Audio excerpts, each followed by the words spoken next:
Get out, you useless old man, you are ruining my aesthetic. My 16-year-old granddaughter Tiffany screamed this into her phone camera while 200 guests watched in silence. A second later, I felt the cold, sticky wetness of premium grape juice soaking into my chest. I stood there dripping purple liquid onto the marble floor, while my son looked away and my daughter-in-law hissed at me to leave.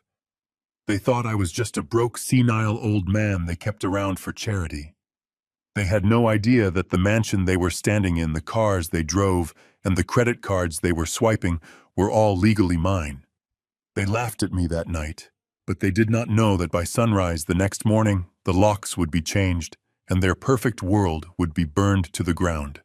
Before I tell you how I taught my ungrateful family the hardest lesson of their lives, please hit that like button and subscribe to the channel. It really helps share these stories. And tell me in the comments where you are watching from right now. I love reading about where you all are from. My name is Bernard Caldwell, but most people used to call me Bernie back when I was reshaping the industrial skyline of New York. I am 70 years old now, and if you saw me on the street today, you would probably look right past me.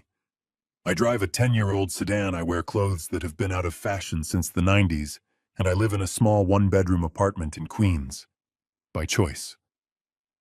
I have spent the last 5 years living a quiet, simple life, testing the people around me to see who valued Bernard the man and who only cared about Bernard the billionaire.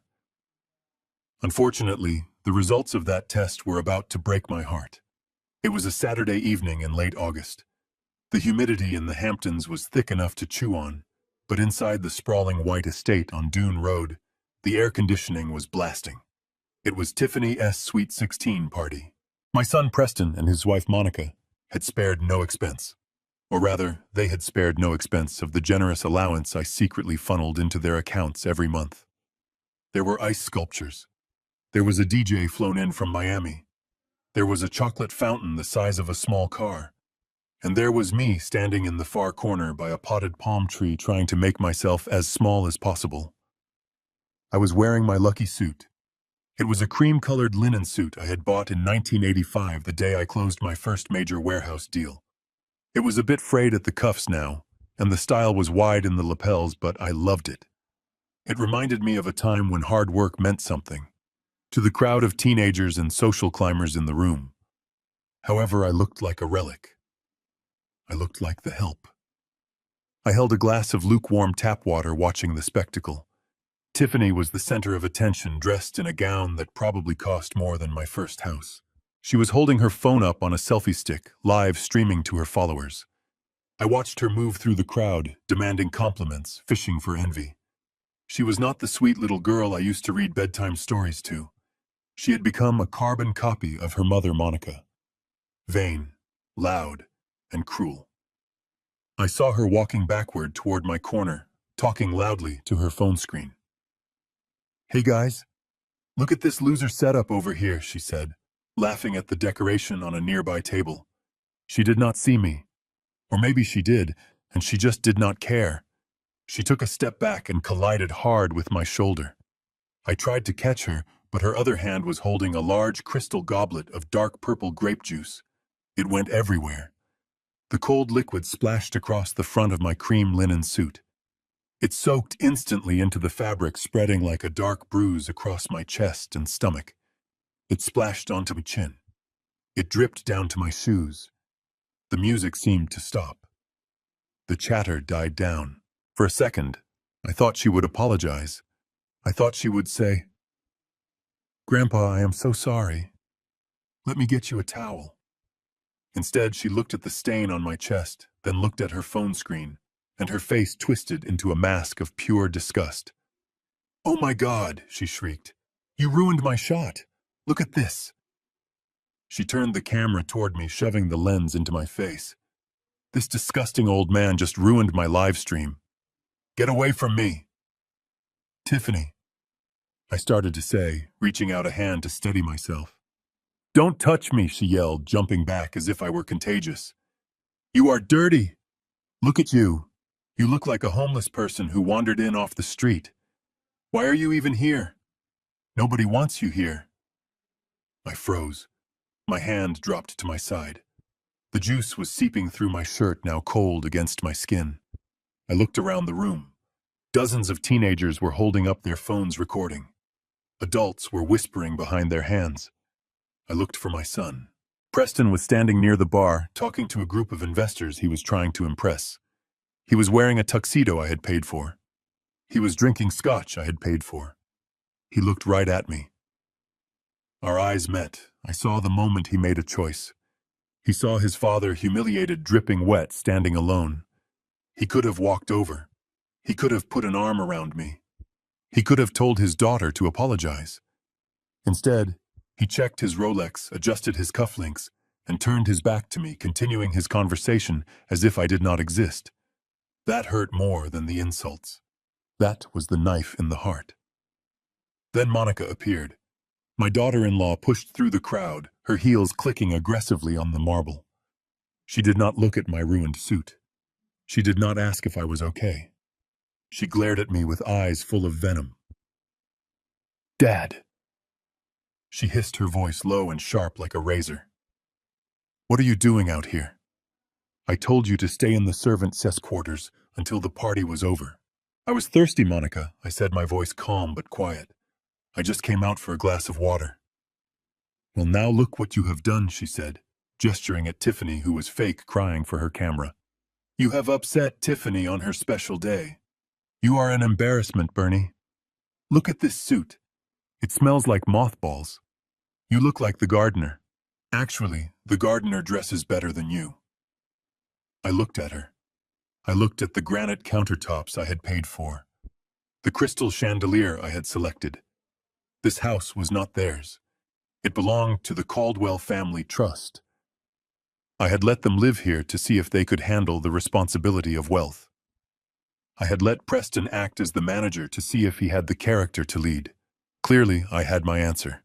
"Go clean yourself up," Monica snapped, pointing toward the back exit, the one used by the catering staff. "And then stay in your room. If you can behave like a civilized human being, then you should not be seen. Just disappear, Bernie. Just disappear." Tiffany laughed. "Yeah, Grandpa, go back to your hole. You are ruining my aesthetic." The guests chuckled nervously, relieving the tension by siding with the bullies. It is a human instinct, I suppose.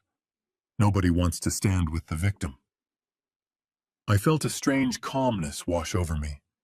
It was the same cold clarity I used to feel in the boardroom, right before I executed a hostile takeover. The sadness evaporated. The hope that they would change evaporated. All that was left was the cold, hard math of the situation. They wanted me to disappear. They wanted the old man gone so they could enjoy the money without the burden of the man who earned it. I did not argue. I did not raise my voice. I did not demand an apology. I reached into my pocket and pulled out a damp handkerchief. I dabbed at the stain on my lapel, but I did not try to clean it off. I wanted to keep it. I wanted to remember this moment. This purple stain was not a mark of shame. It was a receipt. It was proof of purchase for the lesson I was about to teach them. I placed my glass of water gently on a passing waiter's tray. "I am sorry to have disturbed you," I said to Monica. My voice was steady. "It will not happen again." "Good," she said, turning away to comfort Tiffany. "Finally." I walked toward the front door, not the back exit. I walked past Preston, who was laughing loudly at a joke he probably did not understand. I walked past the security guards who looked at me with pity. I stepped out into the humid Hamptons night. The ocean breeze hit my face. I stood on the driveway of the estate I owned, looking back at the lights and the music. I pulled my old flip phone from my pocket. I did not call an Uber yet. I dialed a number I had not used in a long time. It was 2 a.m, but I knew he would answer. Jonathan Eves, my personal attorney and oldest friend, picked up on the second ring. "Bernie, is everything all right?" Jonathan asked, his voice thick with sleep. "You never call this late." I looked down at my stained suit. I looked at the house where my family was celebrating my absence. "Wake up, Jonathan," I said. "We have work to do. I want you to initiate the Omega Protocol." There was a long silence on the other end of the line. Jonathan knew what that meant. We had drafted that clause 10 years ago as a nuclear option, a safeguard. I never thought I would have to use. Bernie, are you sure? Jonathan asked, his voice losing all traces of sleep. If we do this, there is no going back. It will scorch the earth. They will lose the house, the cards, the access, everything. By noon tomorrow, they will be destitute. I watched through the window as Tiffany took another selfie, making a peace sign while standing next to her father. They looked so happy, so secure, so arrogant. I am sure, I said. Execute it immediately. I want the eviction notice ready for breakfast. I hung up the phone and turned my back on the mansion. I began the long walk down the driveway to the main road to catch a cab back to my small apartment in Queens. The grape juice was sticky and uncomfortable on my chest, but as I walked, I felt lighter than I had in years. They told me nobody wanted me there. Well, tomorrow they would find out that without me, there was no there to be at. The party was over. The Uber ride back to Queens took nearly 2 hours. The driver, a young man with tired eyes, kept glancing at me in the rearview mirror. He probably wondered why a man in a grape juice-stained suit was leaving a multi-million-dollar estate in the Hamptons to go to a crumbling brick building in a working-class neighborhood. I did not explain. I just watched the highway lights blur past, feeling the sticky sugar drying on my chest. It felt heavy, like a layer of concrete hardening over my heart. When we finally pulled up to my building, it was past 3 in the morning. I tipped the driver $50 cash. He looked at the bill, then at me with genuine surprise. It was the first honest reaction I had seen all night. I walked up the 3 flights of stairs because the elevator had been broken since Tuesday. The hallway smelled of boiled cabbage and old cigarettes. This was my reality for the last 5 years. A 400-square-foot apartment with a radiator that hissed like an angry snake and a view of a brick wall. I unlocked the door and stepped inside. The silence was absolute. There were no servants here, no crystal chandeliers, just a worn beige sofa, a small television, and shelves filled with books about history and economics. I took off the ruined jacket and hung it on the back of a kitchen chair. I stared at the purple stain. It looked like a map of a country that had just been bombed. I went to the sink to splash cold water on my face. The water pipes groaned. As I dried my face with a rough towel, my phone began to buzz on the counter.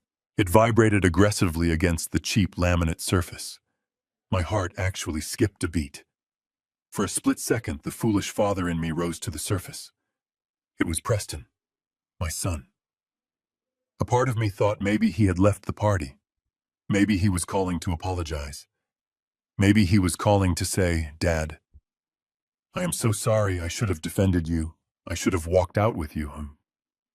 I picked up the phone. "Hello, son," I said, my voice raspy. "Dad, are you home yet?" His voice was not apologetic. It was tight, annoyed. It was the voice of a man who was inconvenienced, not a man who was ashamed. "Yes, Preston, I just walked in." "Good. Look, we need to talk. Monica is absolutely furious. She has been crying in the bathroom for an hour. Do you have any idea how embarrassed she is?" "The mayor was there, Dad."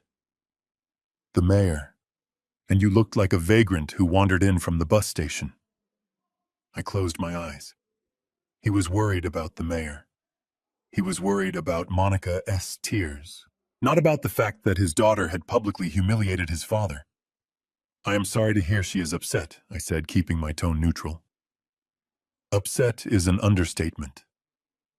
Preston sighed loudly. "She is reconsidering everything, Dad. She says she does not know if she can trust you around the family anymore.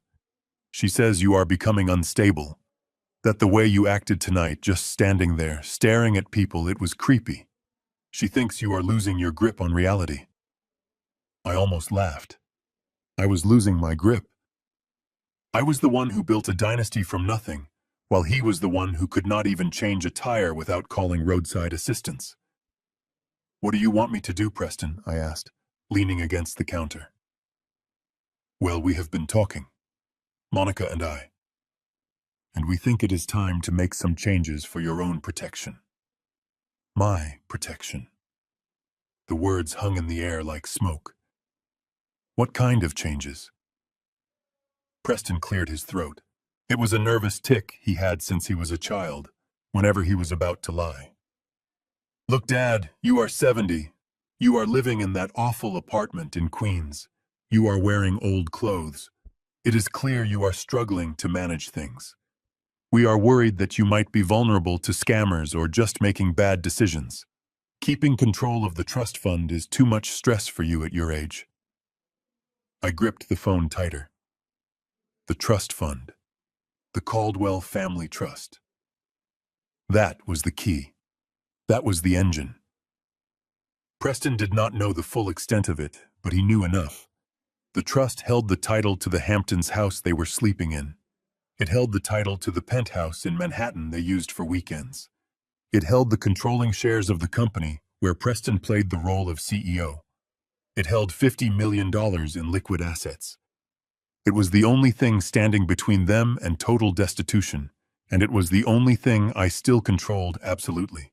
So I said slowly, "You want me to do what exactly?"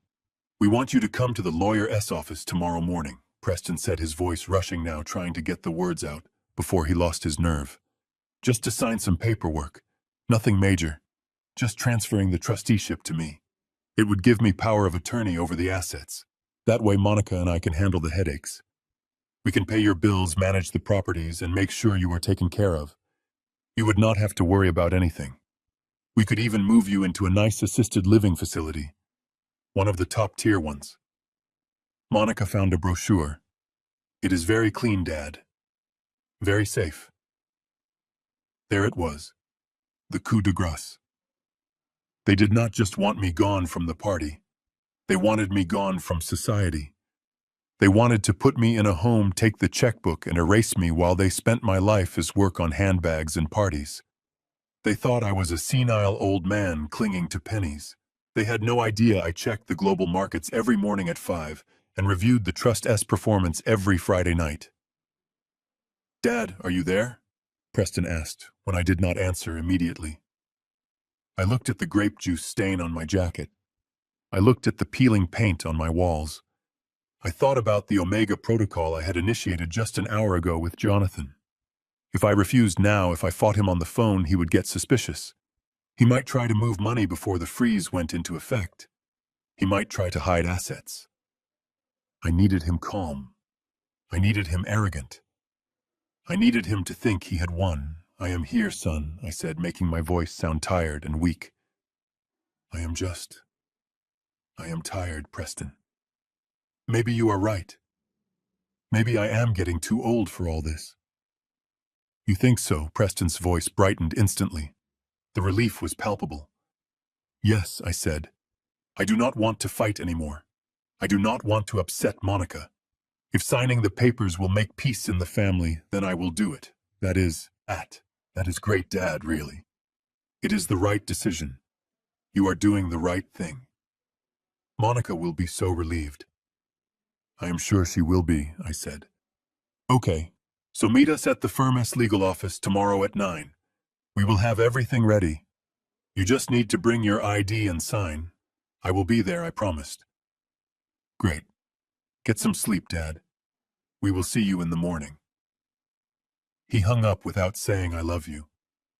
He hung up like he had just closed a business deal. I put the phone down and walked over to the window. Below me, the streetlights of Queens flickered. A siren wailed in the distance. Preston thought he was getting the keys to the kingdom tomorrow. He thought he was going to walk into that office and strip his father of everything. He thought he was smart. He forgot who taught him how to read a contract. He forgot that I was the one who wrote the bylaws of the trust. The trust was a revocable living trust. That meant as long as I was breathing, I could change it, revoke it, or dissolve it at any moment. And giving Preston trusteeship would only work if the trust still held assets. But by 9 o'clock tomorrow morning, the trust would be empty. The Omega protocol was not just a freeze. It was a liquidation and transfer event. Jonathan was already working. By the time the sun came up, the Hamptons house would be transferred to a holding company owned by a charity. The company shares would be placed in a blind trust. The cash would be moved to secure accounts in Switzerland that Preston could not touch with a 10-foot pole. When Preston put that pen to paper tomorrow, he would be signing over control of a ghost. He would be becoming the captain of a ship that had already sunk. I walked back to the kitchen chair and touched the stain on my suit one last time. It was dry now, stiff and crusty. "You wanted the power, son," I whispered to the empty room. "You wanted the control. Well, tomorrow you're going to get exactly what you asked for. You are going to be responsible for everything. The debts, the mortgages, the lifestyle." I went to my small bedroom and pulled out a fresh suit for the morning. Not the old linen one. I reached into the back of the closet and pulled out a garment bag I had not opened in years. Inside was a charcoal gray bespoke suit from Savile Row. Silk lining. Perfect cut. If I was going to end their world tomorrow, I was going to dress the part. I lay down on my lumpy mattress, but I did not sleep. I stared at the ceiling, counting the hours until sunrise. The sadness was gone now, replaced by a cold, hard resolve. They wanted to take my stick, my support, my dignity. They wanted to leave me with nothing. Tomorrow they would learn that I never needed the stick. I was the one holding them up, and I was about to let go. I was not physically present at the Hamptons estate when the clock struck 8 that morning, but through the detailed report Jonathan gave me later, I could see it as clearly as if I were watching a movie. The morning sun was beating down on the white gravel driveway, where luxury cars were parked haphazardly, the remnants of last night's excess. Inside the house, the air was likely stale with the smell of spilled champagne and expensive perfume. My son Preston and his wife Monica were sleeping soundly in the master bedroom, buried under Egyptian cotton sheets I had paid for dreaming of the power they believed they would inherit in just 1 hour. They were probably dreaming of the meeting at 9 o'clock, where they thought I would sign away my dignity. They were late, of course. They were always late. They assumed the world would wait for them because it always had. But today the world was not waiting. Today the world was knocking at the door with a battering ram. It started with the crunch of tires on gravel. Not the polite purr of a limousine, but the heavy authoritative rumble of police interceptors. 2 Suffolk County Sheriff vehicles pulled up to the front steps, followed closely by a black town car. Jonathan stepped out, flanked by 4 uniformed officers and a team of professional movers who looked like they could lift a piano with one hand. The sheriff did not ring the doorbell. He pounded on the solid oak door with a heavy fist. The sound echoed through the silent house like a gunshot. Boom, boom, boom. It took 3 minutes for someone to answer. I imagined the confusion inside. The groggy cursing. The stumbling around for silk robes. Finally, the door swung open. It was Monica. She was wearing a silk kimono and a sleep mask pushed up on her forehead, her face puffy from sleep and irritation. "Who is it?" she snapped, not even opening her eyes fully. "Do you have any idea what time it is? We are recovering from a very important event. Deliveries go to the back." "Mrs. Caldwell." "This is not a delivery," Jonathan said, his voice cutting through the morning air like a knife. Monica blinked her eyes, adjusting to the sunlight. She saw the uniforms. She saw the badges. She saw the movers standing ready with empty boxes. Her arrogance faltered for a second, replaced by confusion. "Jonathan, what are you doing here with the police? Is this about Bernie? Did the old man have a heart attack or something?" She sounded hopeful. That is the part that chills me even now. She sounded hopeful that I might be dead. "Mr. Caldwell is in excellent health," Jonathan replied, stepping forward. "He has, however, been very busy this morning.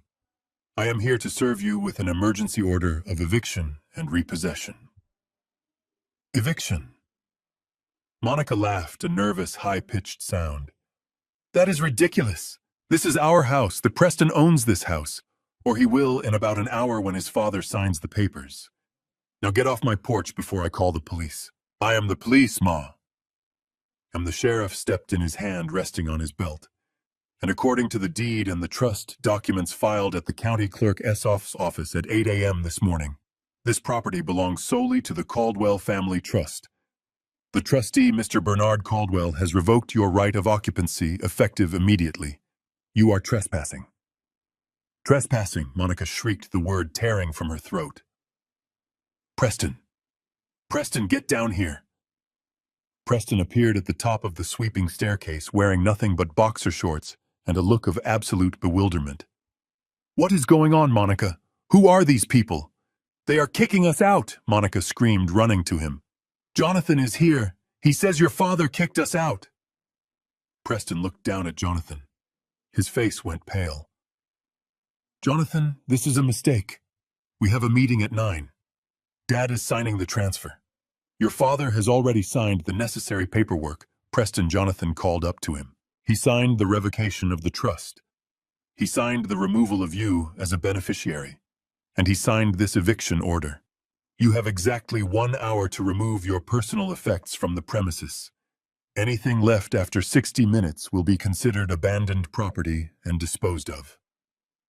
This is illegal, Preston shouted, gripping the banister. You cannot do this. I live here. I have rights. You are a guest, Preston. Jonathan corrected him calmly. A guest who has overstayed his welcome. And frankly, considering the cross-default clauses that were triggered on your loans about 20 minutes ago, losing the roof over your head is about to be the least of your problems. Now I suggest you start packing. Officer, escort them. The sheriff motioned to his deputies. They marched up the stairs past a stunned Preston. The invasion had begun. The next hour was a symphony of chaos. The movers did not handle the items with the reverence Monica demanded.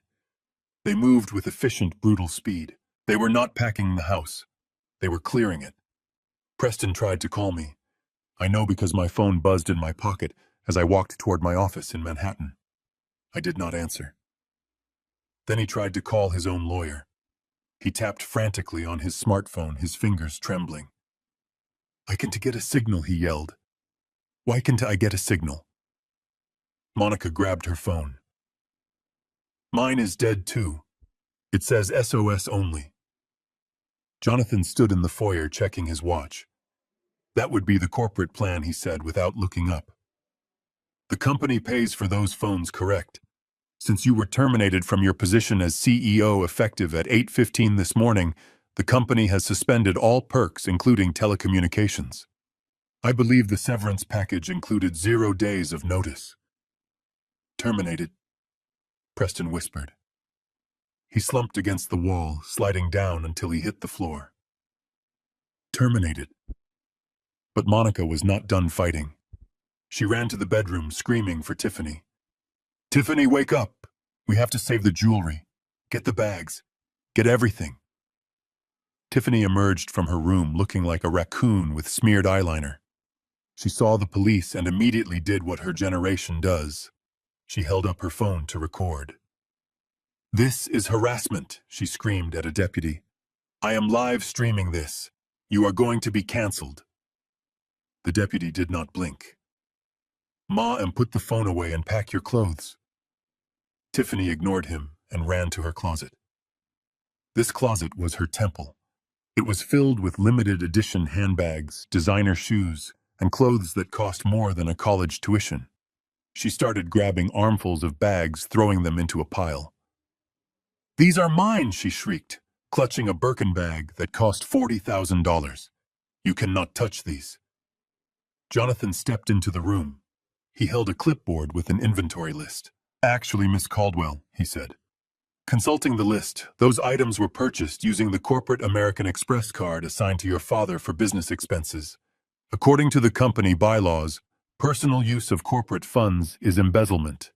Therefore, these items are evidence and property of Caldwell Holdings. You cannot take them.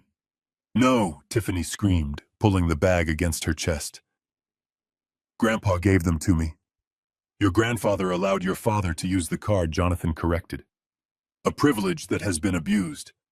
Sheriff, please secure the corporate assets. The deputy stepped forward and gently but firmly took the bag from Tiffany S.'s hands. She wailed a sound of pure, spoiled agony as if she had lost a limb. She tried to grab a pair of shoes. The deputy took those too. "You can take your clothing," Jonathan said, pointing to the pile of everyday wear. "Jeans, t-shirts, personal items bought with personal funds if you can prove it. Anything bought by the company stays." By 8:45, the family was standing in the driveway. They had 3 suitcases between them. Monica was wearing a tracksuit she had managed to find. Preston was in jeans and a wrinkled polo shirt. Tiffany was sobbing uncontrollably, sitting on a Louis Vuitton trunk that Jonathan informed her she could not keep. The movers were already locking the front doors. The sheriff placed a neon orange sticker on the wood. "Evicted." "This is insane," Monica hissed, pacing back and forth on the gravel. "Where are we supposed to go?" "We have no car." "Oh, that is right," Jonathan said, snapping his fingers. "The Range Rover and the Porsche, both leased by the company. The tow trucks should be here any minute." As if on cue, 2 flatbed trucks rolled up the driveway. The drivers didn't even ask for keys. They just hooked up the luxury SUVs and dragged them onto the beds. Preston watched his Porsche Cayenne disappear with a look of hollow shock. He was a captain watching his ship sink, and he didn't even have a life raft. "Here," Jonathan said, handing Preston a slip of paper. "This is a list of local motels that accept cash. Since your credit cards have likely been frozen by now, I suggest you hurry. The rates go up on weekends." "You are enjoying this, aren't you?" Monica spat at him. "You and that bitter old man. You are laughing at us." Jonathan stopped. His professional mask slipped for just a second. "Bernie isn't laughing, Monica," he said, his voice low and dangerous. "Bernie is heartbroken. He gave you everything. He gave you a life most people only dream of, and last night you treated him like garbage in front of the entire town. You broke his heart. Now he is breaking your bank account. It seems like a fair trade to me." He turned and walked back to his town car. "Good luck," he said over his shoulder. "You have 10 minutes to clear the property before I have you arrested for trespassing." Preston looked at his wife. He looked at his weeping daughter. He looked at the mansion that was no longer his. "Call an Uber," he muttered, reaching for his pocket. "I can't," Monica screamed, throwing her useless phone at him. "The service is cut, you idiot. We have to walk." "Walk," Tiffany gasped, looking at the long driveway. "In these heels." "Welcome to the real world, princess," Preston said, his voice cracking with the first hint of reality.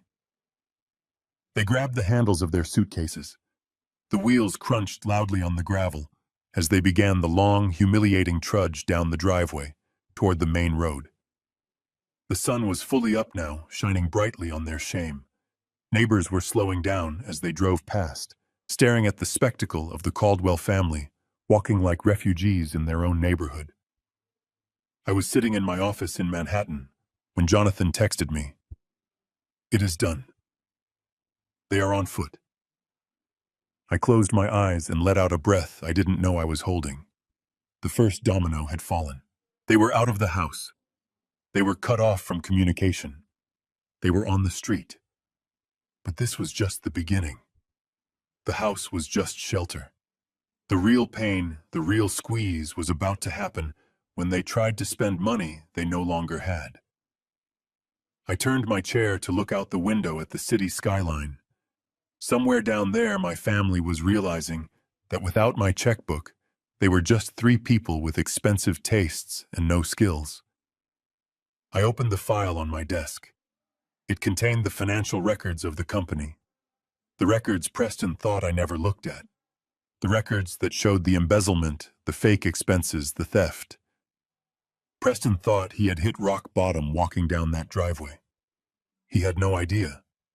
He was still falling, and the ground was coming up fast. The journey from the estate to the sanctuary of the Ritz-Carlton was likely the longest 5 miles of my son's life. They did not walk the entire way, of course. Preston had exactly $40 in cash in his wallet, the last remnants of an allowance he hadn't realized was his final one.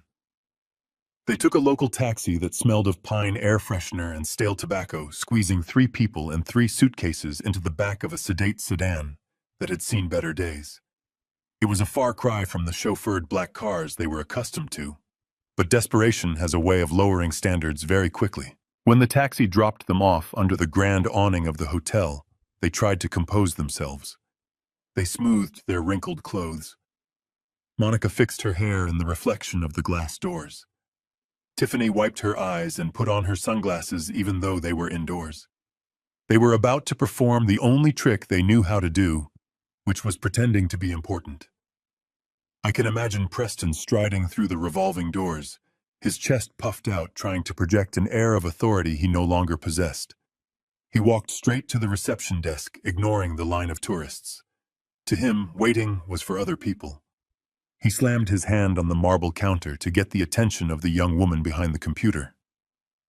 "I need the presidential suite," he demanded, his voice loud enough to turn heads in the lobby. "And I need it for an indefinite period. We are having renovations done at the estate." The receptionist, a young woman named Sarah, whom I had hired years ago for a different property, before she moved to hospitality, looked up. She did not recognize him, but she recognized the attitude. She smiled that tight, professional smile people use when dealing with difficult children. "Do you have a reservation, sir?" she asked. "I do not need a reservation," Preston scoffed. "I am a Caldwell. Just give me the key." He reached into his wallet and pulled out the card. The American Express Centurion, the black card. It is made of titanium. It is heavy. When you drop it on a table, it makes a specific metallic clatter that sounds like money. It is the ultimate status symbol, the key that opens every door in the world. Or at least it was until about 2 hours ago. He threw the card onto the marble counter with a look of supreme confidence. "Keep the tab open," he said. "We will be ordering room service, and I need a personal shopper sent up immediately.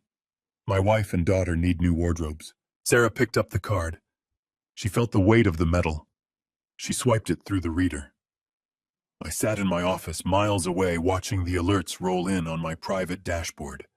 I saw the transaction attempt pop up in red. Declined. Pickup card. Code 04. Sarah frowned at her screen. She swiped it again. The same message flashed. A specialized instruction that appears only when an account is not just frozen, but flagged for immediate repossession by the issuer. "I am sorry, sir," she said, her voice dropping to a discreet whisper. "The card has been declined." Preston laughed. It was a loud barking sound. "That is impossible. It is a black card. It has no limit. Try it again. You probably swiped it wrong." "I have tried it twice, sir," Sarah said, her polite mask slipping just a fraction. "The system is giving me a specific code. It says the account has been closed by the primary account holder and the card is to be retained." "Retained?" Preston asked, the color draining from his face. "What do you mean, retained?" "It means I cannot give it back to you, sir. It is the property of the bank and I have instructions to confiscate it." She dropped the heavy titanium card into a slot in her drawer. The sound of it hitting the bottom of the box was the sound of Preston's identity dying. "Give me back my card!" Preston shouted, reaching over the counter. "That is theft. I am going to sue you. I am going to buy this hotel and fire you." "Security," the receptionist said into her headset, her eyes never leaving Preston's face.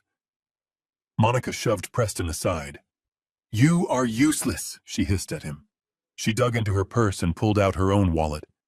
It was a sleek leather piece I had bought her for Christmas 3 years ago. She pulled out a Visa Infinite card, a shiny piece of plastic that promised a credit limit of $500,000. "Use mine," she said, slamming it down, "and add a bottle of their most expensive champagne. We need to get the taste of this morning out of our mouths." Sarah took the card. She swiped it. I saw the second alert on my screen. "Declined. Guarantor withdrawn. Immediate payment due." Sarah looked up again. I'm afraid this card is also declined, Ma. Monica S. mouth fell open. That is a lie. That is my personal card. It has nothing to do with him. Actually, Ma. Sarah said, reading the notes on her screen. The system indicates that the credit line was guaranteed by a third party, a Mr. Bernard Caldwell. That guarantee was withdrawn at 8:30 this morning. Without the guarantor, the bank has not only closed the account, but marked the entire outstanding balance as immediately due. You currently owe the bank $42,000, and until that is paid, the card is invalid. The lobby was quiet now. The tourists were staring. The business travelers had stopped typing on their laptops. Everyone was watching the wealthy family imploding in real time. "This is a mistake," Monica screeched. Her voice was climbing an octave with every word. "My father-in-law is senile. He does not know what he is doing. You have to let us check in. We have nowhere else to go. That is not my problem, Ma." Sarah said, her voice icy. "And you are causing a disturbance." Two large men in dark suits appeared behind Preston and Monica. They were not the polite doormen. They were hotel security, and they looked like they enjoyed their jobs. "Sir Ma," the taller one said, "we are going to have to ask you to leave." "You cannot kick us out," Preston sputtered. "Do you know who I am? I am the CEO of Caldwell Holdings." "Actually," the guard said, looking at a notification on his own phone, "news travels fast in this town. I believe the news just reported that Caldwell Holdings appointed an interim CEO this morning after the board removed the previous one for financial irregularities. You are trespassing on private property." Tiffany, who had been silent until now, let out a wail of pure despair. She looked at her parents, then at the guards, then at the people filming them with their phones. "Daddy, do something," she cried. "Everyone is looking at us." Preston looked at his daughter. He looked at his wife. He looked at the card reader that had just rejected his existence. For the first time, he realized that his name meant nothing without my money behind it. He tried one last desperate move. He grabbed the house phone on the reception desk. "I am calling the bank," he yelled. "I am calling the police. I am calling everyone." The guard reached out and put a finger on the receiver hook, disconnecting the line. "You can make your calls from the sidewalk, sir," the guard said. "Grab your bags." He did not wait for them to comply. He grabbed the handle of Monica S. suitcase. His partner grabbed the other two. They began marching toward the revolving doors. Preston and Monica had to run to keep up. They scrambled after their luggage, looking like panicked tourists who had missed a flight. "Hey, wait! Those are Louis Vuitton! Be careful!" Monica screamed, chasing the guard. They were herded through the lobby, past the staring eyes, past the whispers, past the judgment. They were pushed out through the revolving doors and onto the hot pavement of the city street. The guards deposited the bags on the curb and stood in front of the doors, arms crossed, a living wall of rejection. Preston stood there blinking in the sunlight. The humidity was rising. The traffic was loud. He reached for his pocket to call a car service and then remembered he had no phone. He reached for his wallet to buy a water and remembered he had no cards. He had $40 in cash. A wife who was hyperventilating. A daughter who was having a meltdown on the sidewalk. And absolutely no plan. I watched the GPS tracker on the company car they no longer had access to. It was sitting in the impound lot. I checked the bank logs. 0 balances. I checked the company email server. His access was revoked. They were stranded on a street corner in Manhattan, surrounded by millions of people, and they were completely alone. The realization must have hit them then. The cold, hard truth I had tried to protect them from for decades. Money is not just paper.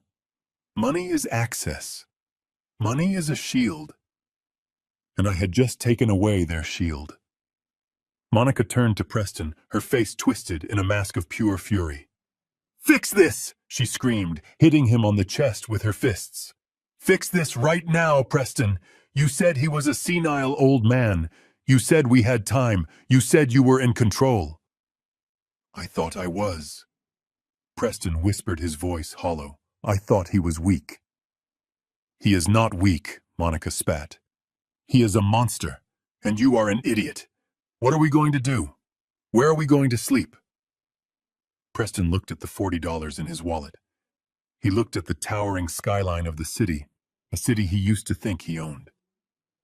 We have to go to the office, he said. I need to get into the safe. I have cash in the office safe. Emergency cash. He did not know that I had already been to the office. He did not know that the safe was open and empty. He did not know that the only thing waiting for him at Caldwell Holdings was a security team with his picture on a banned list and a cardboard box with his personal items. But I let him have that hope for a few more minutes. I wanted him to run to the last place he felt powerful, only to find out he had been evicted from there too. I closed the laptop on my desk. I took a sip of water. It was cool and refreshing, unlike the warm grape juice that had started this war. Jonathan walked into my office. The hotel just called, he said. They are out. No incident other than a lot of screaming. Good, I said. Preston is heading here, Jonathan added, checking a message. The lobby security just radioed. He is trying to get into the building. I stood up and walked to the window, looking down at the street 40 floors below. I could not see him, but I knew he was there, small and insignificant against the concrete. Let him up, I said. Jonathan looked surprised. Let him up. But you said. I know what I said. But he thinks he can get money from the safe. I want to be the one to tell him the safe is empty. I want to see his face when he realizes the business is gone too. I adjusted my cuffs. Bring him to the boardroom, I said. I will meet him there. And Jonathan, have the police on standby. If he has done what I think he has done with the company accounts, we are going to need them sooner than we thought. I walked out of my office and headed down the hall. The final lesson was about to begin. Preston hit the revolving doors of the Caldwell Tower with the force of a battering ram. He was sweating profusely, the underarms of his polo shirt stained dark, and his hair was sticking up in wild tufts. He looked nothing like the chief executive officer who usually strode through this lobby in Italian loafers. He looked like a man running from a burning building.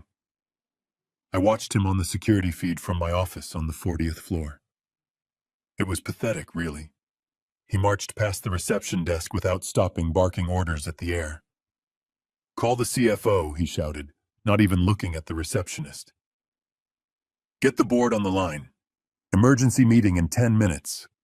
My father has lost his mind, and I am taking control.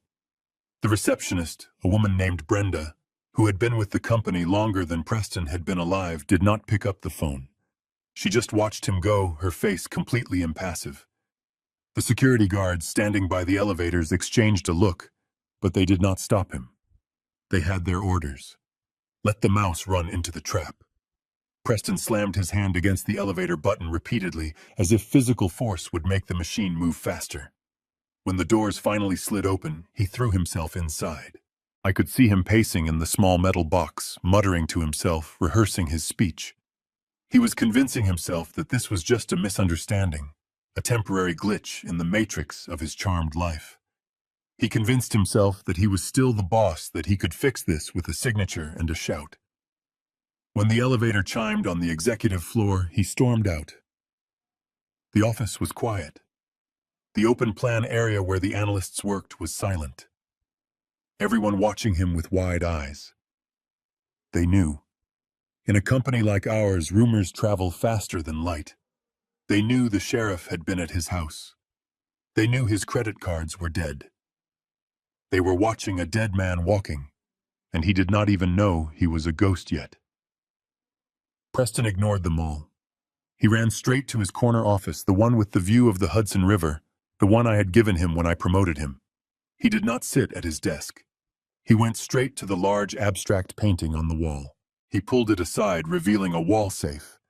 This was his backup plan, his secret stash. He spun the dial, his fingers slipping on the metal because they were so sweaty. Left, right, left. He pulled the handle. The door swung open. I zoomed in the camera on his face. The look of absolute horror was worth every penny I had lost over the years. The safe was empty. Not just empty of cash. It was scrubbed clean. The emergency fund, the bearer bonds, the passports he kept there for quick getaways, all gone. Jonathan and I had cleared it out at 7:30 that morning, while Preston was still arguing with the sheriff in the Hamptons. No, Preston screamed. He clawed at the empty metal box as if the money might be hiding in the corners. No, no, no. He spun around, his eyes wild. He saw his executive assistant standing in the doorway holding a cardboard box. Where is it? Preston yelled at her. Who touched my safe? Mr. Caldwell. The assistant said, her voice shaking slightly, but her resolve firm. The chairman cleared the office this morning. The chairman, Preston, spat the word out. My father is a senile old man. He does not know what he is doing. Get the board members in the conference room. Now. I am removing him. I am declaring him incompetent. We are going to vote him out today. He pushed past her and ran down the hall to the main boardroom. He threw the double doors open. The room was empty except for Jonathan Eves, who was sitting calmly at the far end of the long mahogany table reviewing a file. Where are they? Preston shouted, slamming his hands on the table. Where is the board? I called an emergency meeting. There is no meeting, Preston, Jonathan said without looking up. The board already met. At 8 a.m., via conference call, they voted unanimously to ratify the chairman's decision. What decision? Preston demanded. To terminate you for cause, Jonathan said, closing the file. You cannot terminate me, Preston screamed, his face turning a dangerous shade of purple. I am the CEO. I run this company. My father is just a figurehead. He is incompetent. He is wearing gardening clothes for God's sake. He does not even know what day it is. Is that so? I spoke from the doorway behind him. My voice was not loud, but it filled the room instantly. Preston spun around. He froze. I was not wearing the stained linen suit. I was not wearing the gardener-esque clothes. I was wearing the charcoal Savile Row bespoke suit. My silk tie was knotted perfectly. My pocket square was crisp. I stood tall, my shoulders back, the posture of a man who has built skyscrapers and crushed competitors for 40 years. Dad, Preston whispered, taking a step back. You look... I look like the chairman of the board. I finished for him, walking slowly into the room. I look like the man who built this table you are leaning on. I look like the man who signed your paychecks for your entire adult life. I walked past him. He smelled of fear and sweat. I smelled of expensive cologne and absolute power. I walked to the head of the table. His seat, the CEO's chair. I pulled it out and sat down. The leather creaked. I placed my hands on the table and looked at him. Sit down, Preston, I said, pointing to one of the side chairs. The chairs for subordinates. He hesitated, then sank into the chair, looking small and defeated. Dad, please, he started, his voice trembling. This has gone too far. Monica is outside on the sidewalk. Tiffany is hysterical. We have no money. We have no home. You made your point. Okay. We learned the lesson. Just stop this. Give me access to the accounts so I can fix this. Fix it, I repeated. You want to fix it. I reached under the table and pulled out a thick, heavy dossier. I threw it across the mahogany surface. It slid until it hit Preston's hands. Open it, I commanded. He opened the folder. His eyes widened as he saw the first page, then the second, then the third. These are not just expense reports, Preston, I said, my voice cold and hard. These are forensic accounting records. I had the auditors go back 5 years. Do you know what they found? Preston did not speak. He could not. He was staring at his own signature on invoices for shell companies that did not exist. They found $3 million, Preston. $3 million of company funds diverted to pay for personal expenses that you hid under consulting fees. That is accounting error, Preston stammered. But he knew. He knew I had him.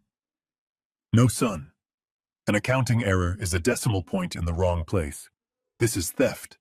This is embezzlement. I pointed to a specific document.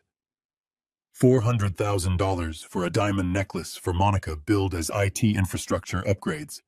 $200,000 for Tiffany S. Suite 16 party billed as a client appreciation event. You stole from me, Preston. You stole from the company. You stole from the employees whose families depend on this business. Dad, I can explain. You can explain it to the district attorney I cut him off, because that is who is receiving a copy of this file in exactly 1 hour. Preston dropped the file. He looked at me with genuine terror. Dad, you wouldn't. I am your son. You wouldn't send me to jail. I looked at him. I looked for the little boy I used to play catch with. I looked for the young man I sent to college. All I saw was a thief who had laughed while his daughter poured juice on me. You fired me from the family last night, Preston, I said quietly. You told me to disappear. You said I was a liability. Well, I am removing the liability from my company. You are fired, Preston, effective immediately. And since you used company funds to buy that jewelry for your wife and those bags for your daughter, the company is reclaiming its assets. That is why the sheriff took them. But prison. Preston whispered, tears leaking from his eyes. Dad, please. The doors opened behind him. 2 large uniformed security guards stepped in. They were not the regular building security. These were private contractors, ex-military men I used for high-risk terminations. Mr. Caldwell, one of them said, nodding to me. Escort the former CEO out of the building, I said without looking away from Preston. He is banned from the premises. If he returns, arrest him for trespassing. The guards stepped forward. One of them grabbed Preston's arm. Let's go, sir, the guard said. Preston tried to shake him off. Dad, wait. We can work this out. I will pay it back. I will do anything. You cannot pay it back, Preston, I said, standing up. Because you have nothing. You are bankrupt. You are homeless. And you are unemployed. You wanted to be a big man. You wanted to run the show. Well, go ahead. The world is waiting for you outside those doors. Go show them what you are worth without my name on your credit card. Dad. Preston screamed as the guards dragged him toward the door. Dad, please. They hauled him out of the boardroom.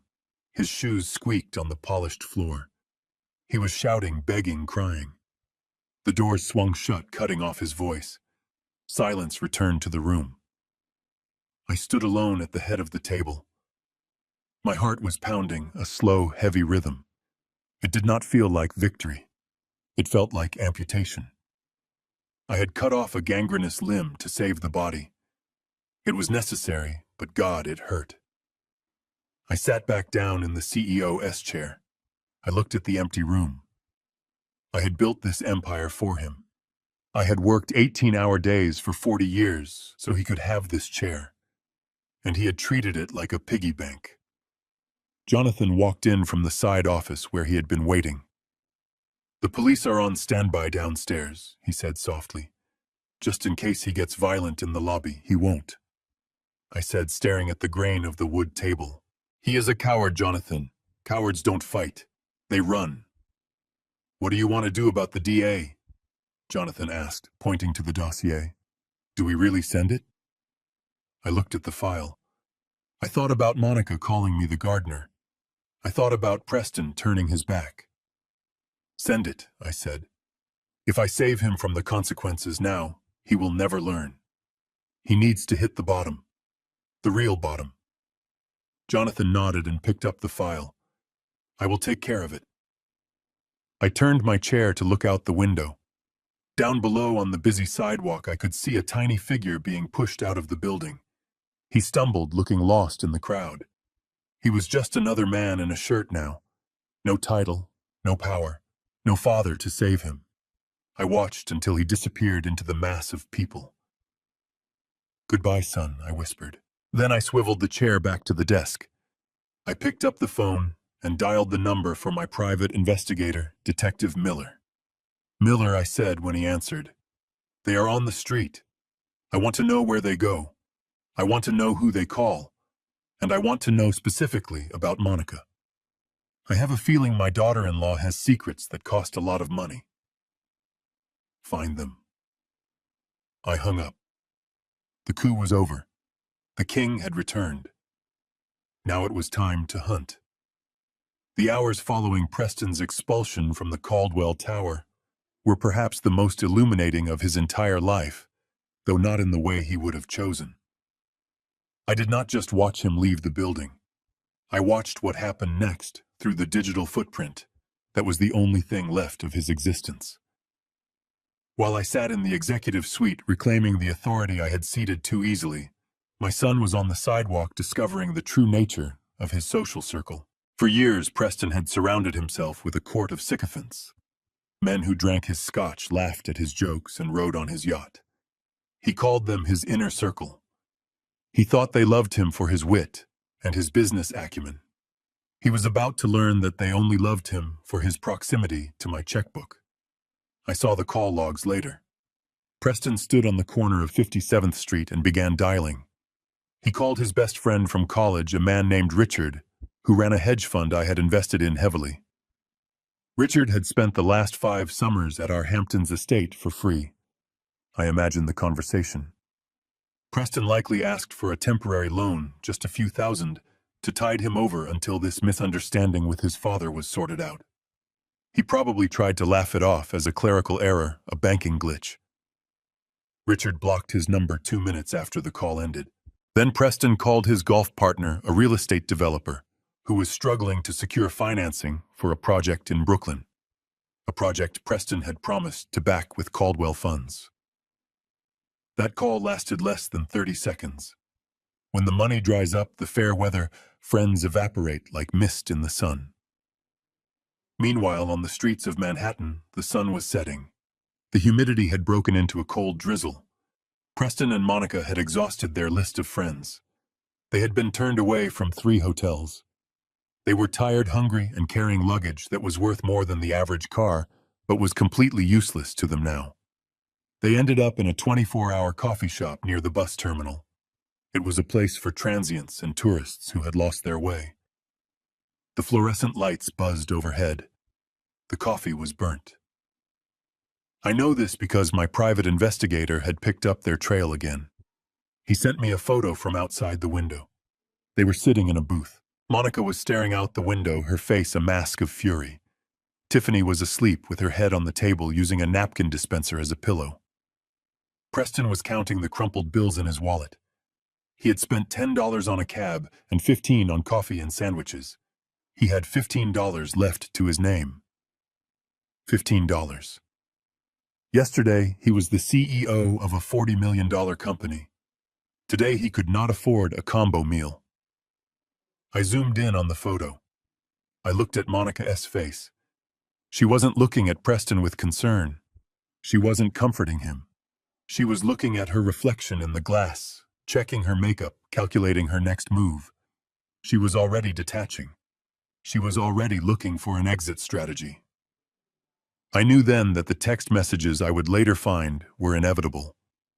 She was a survivor, and survivors do not cling to sinking ships.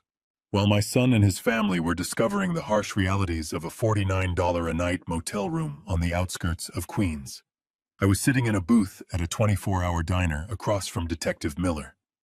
The contrast could not have been starker. They were likely fighting over who got to use the single thin towel provided by the motel management while I was sipping coffee and looking at the anatomy of their destruction spread out on a formica table. Miller slid a manila envelope across the table. He looked tired, but satisfied, the look of a hunter who had just bagged a trophy buck. "You were right," Miller said, his voice low, competing with the hum of the refrigerator behind the counter. The math did not add up. Even with the clothes and the cars and the parties, they were burning through cash faster than they could physically spend it on retail. I followed the money, Bernie, and the money led to some very interesting places. I opened the envelope. Inside were photos. High-resolution surveillance shots taken with a telephoto lens. I expected to see receipts for more jewelry. Maybe a hidden vacation home. What I saw made my stomach turn. The first set of photos showed Monica. My daughter-in-law, who had stood in my home and called me a gardener, was pictured sitting at an outdoor cafe in Manhattan. She looked radiant happy in a way she never looked with Preston. Across from her sat a man who looked to be about 25 years old. He was wearing a tight t-shirt that showed off Jim's sculpted muscles. He was handsome in a vacuous plastic sort of way. In the photos, Monica was leaning across the table, touching his hand. In another, she was handing him a set of keys. In a third, she was kissing him. It was not a friendly kiss. It was the kind of kiss that destroys marriages. "Who is he?" I asked, staring at the image of the woman who had ruined my son's life. "His name is Chad Miller," said, consulting his notebook. "He is a personal trainer at the exclusive gym where Monica spends 4 mornings a week. Or where she says she spends 4 mornings a week." I looked closer at the keys she was handing him. "Is that a car key?" I asked. "It is," Miller confirmed. "A brand new Mercedes C-Class. Registered to a shell company called Fitness Consulting Group. Guess who pays the lease on that shell company?" "Preston," I whispered. Preston Miller nodded. "Or rather, Caldwell Holdings. Your son has been embezzling money to pay for his wife's toy's car, his apartment in Soho, and his $5,000 a month allowance." Monica told Preston these were legitimate consulting expenses for wellness programs for the staff. I felt a wave of nausea. My son was not just a thief. He was a fool. He was stealing from his father to pay for another man to sleep with his wife. He was risking prison to finance his own cuckolding. "It gets worse," Miller said, sliding a second stack of photos across the table.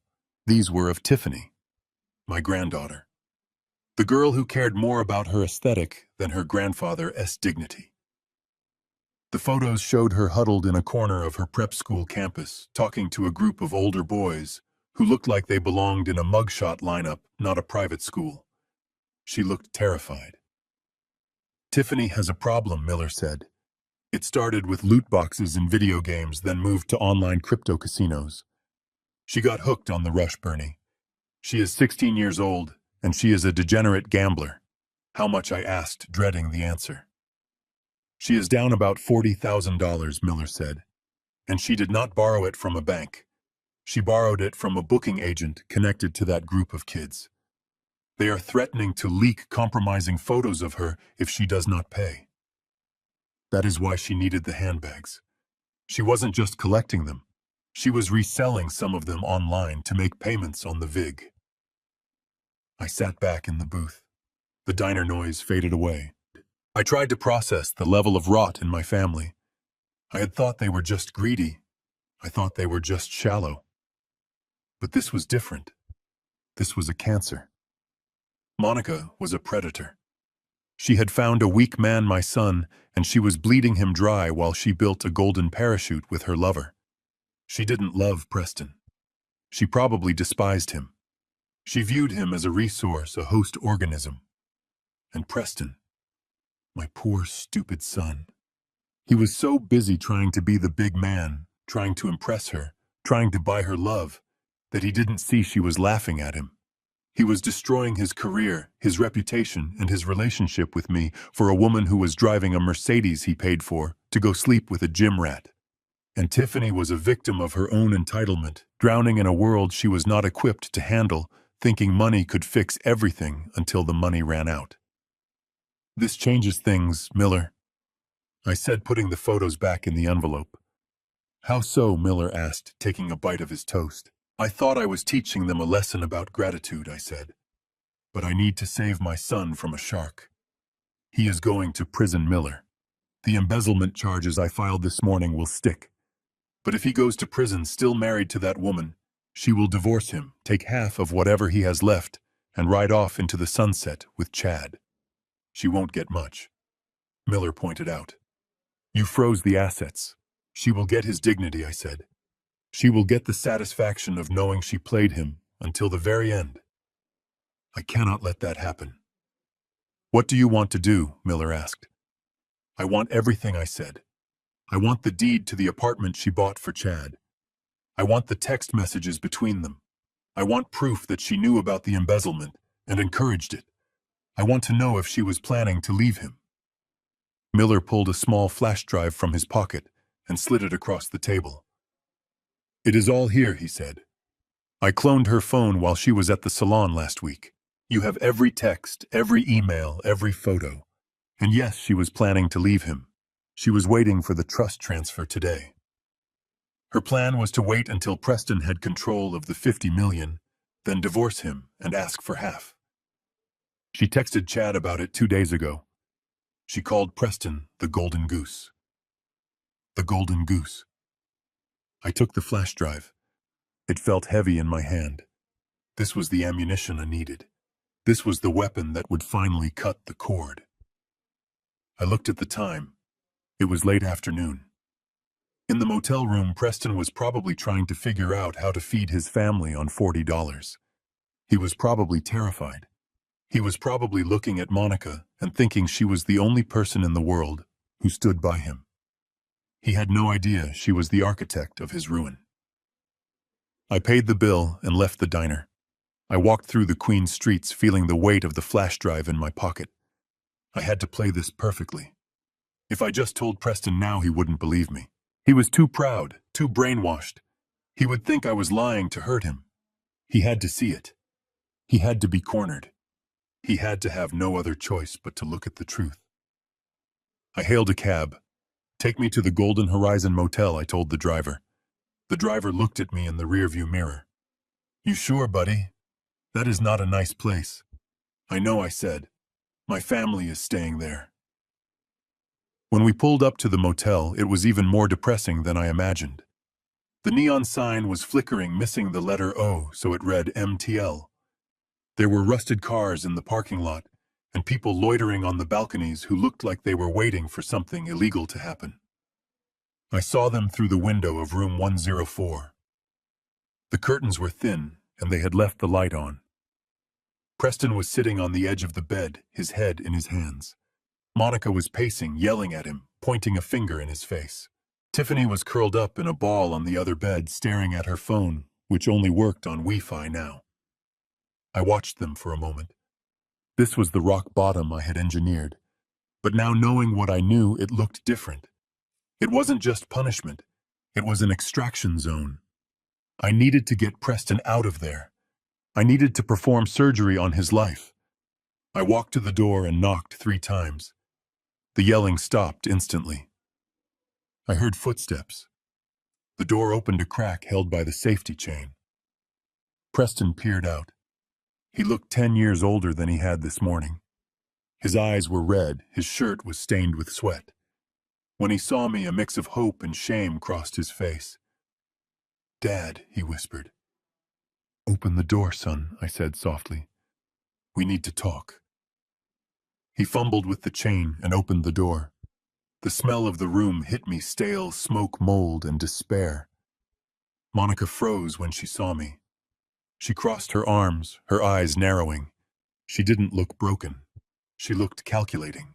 She was probably wondering if I had come to rescue them, if the golden goose had returned, to be plucked one last time.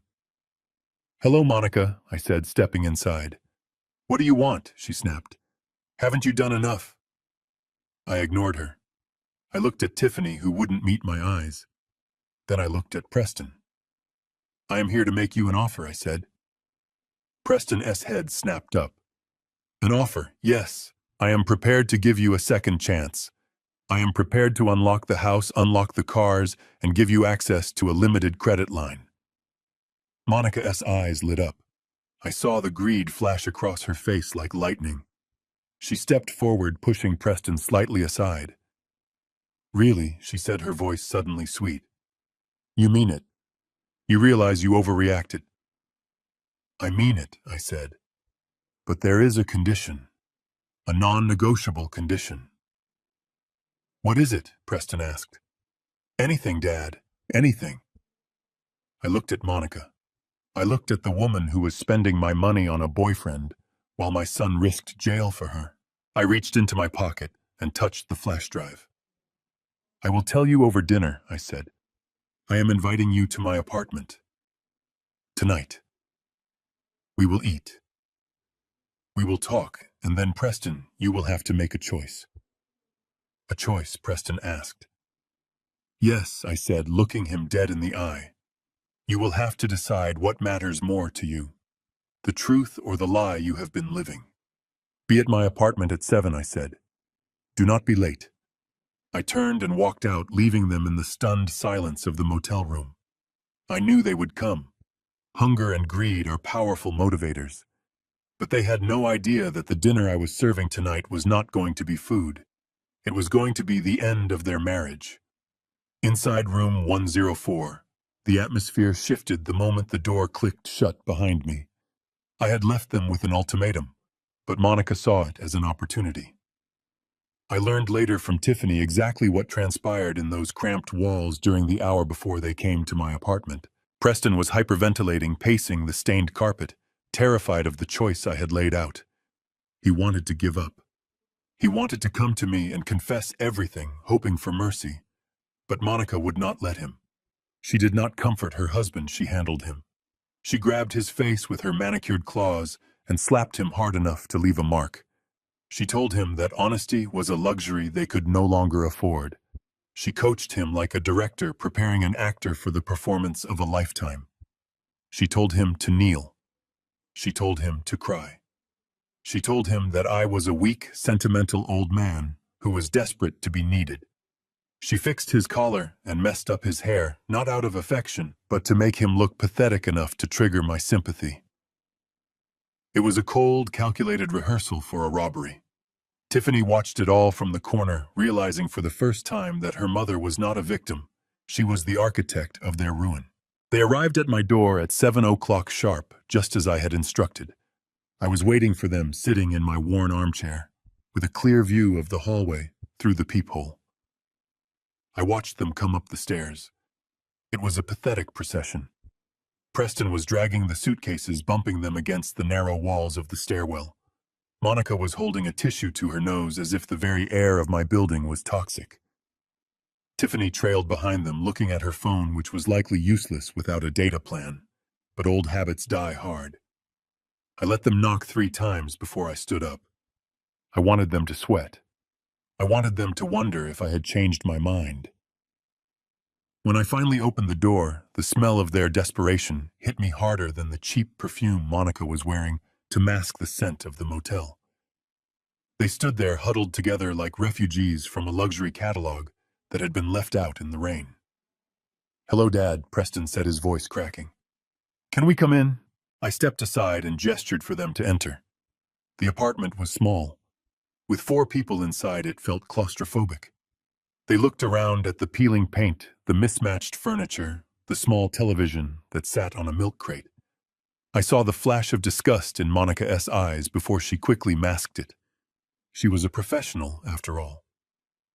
"Oh, Dad," Monica said, her voice trembling with forced emotion. It is cozy. I am so sorry we have not visited you here before. We have just been so busy with the business and the house. We never realized how humble your life was." She walked over to me and reached out to touch my arm. Her hands were cold. "We have been so selfish," she continued, and then the tears started. They were impressive tears, big wet drops that rolled down her cheeks without ruining her mascara. She must have practiced in the motel mirror. "I am so sorry for what happened at the party, Bernie. I was stressed. I was drinking. The pressure of hosting the mayor and all those people. I just snapped. I didn't mean a word of it. You know I love you like my own father, don't you?" I looked at her. I looked at the woman who had spent $400,000 of my money on a necklace while I lived in this box.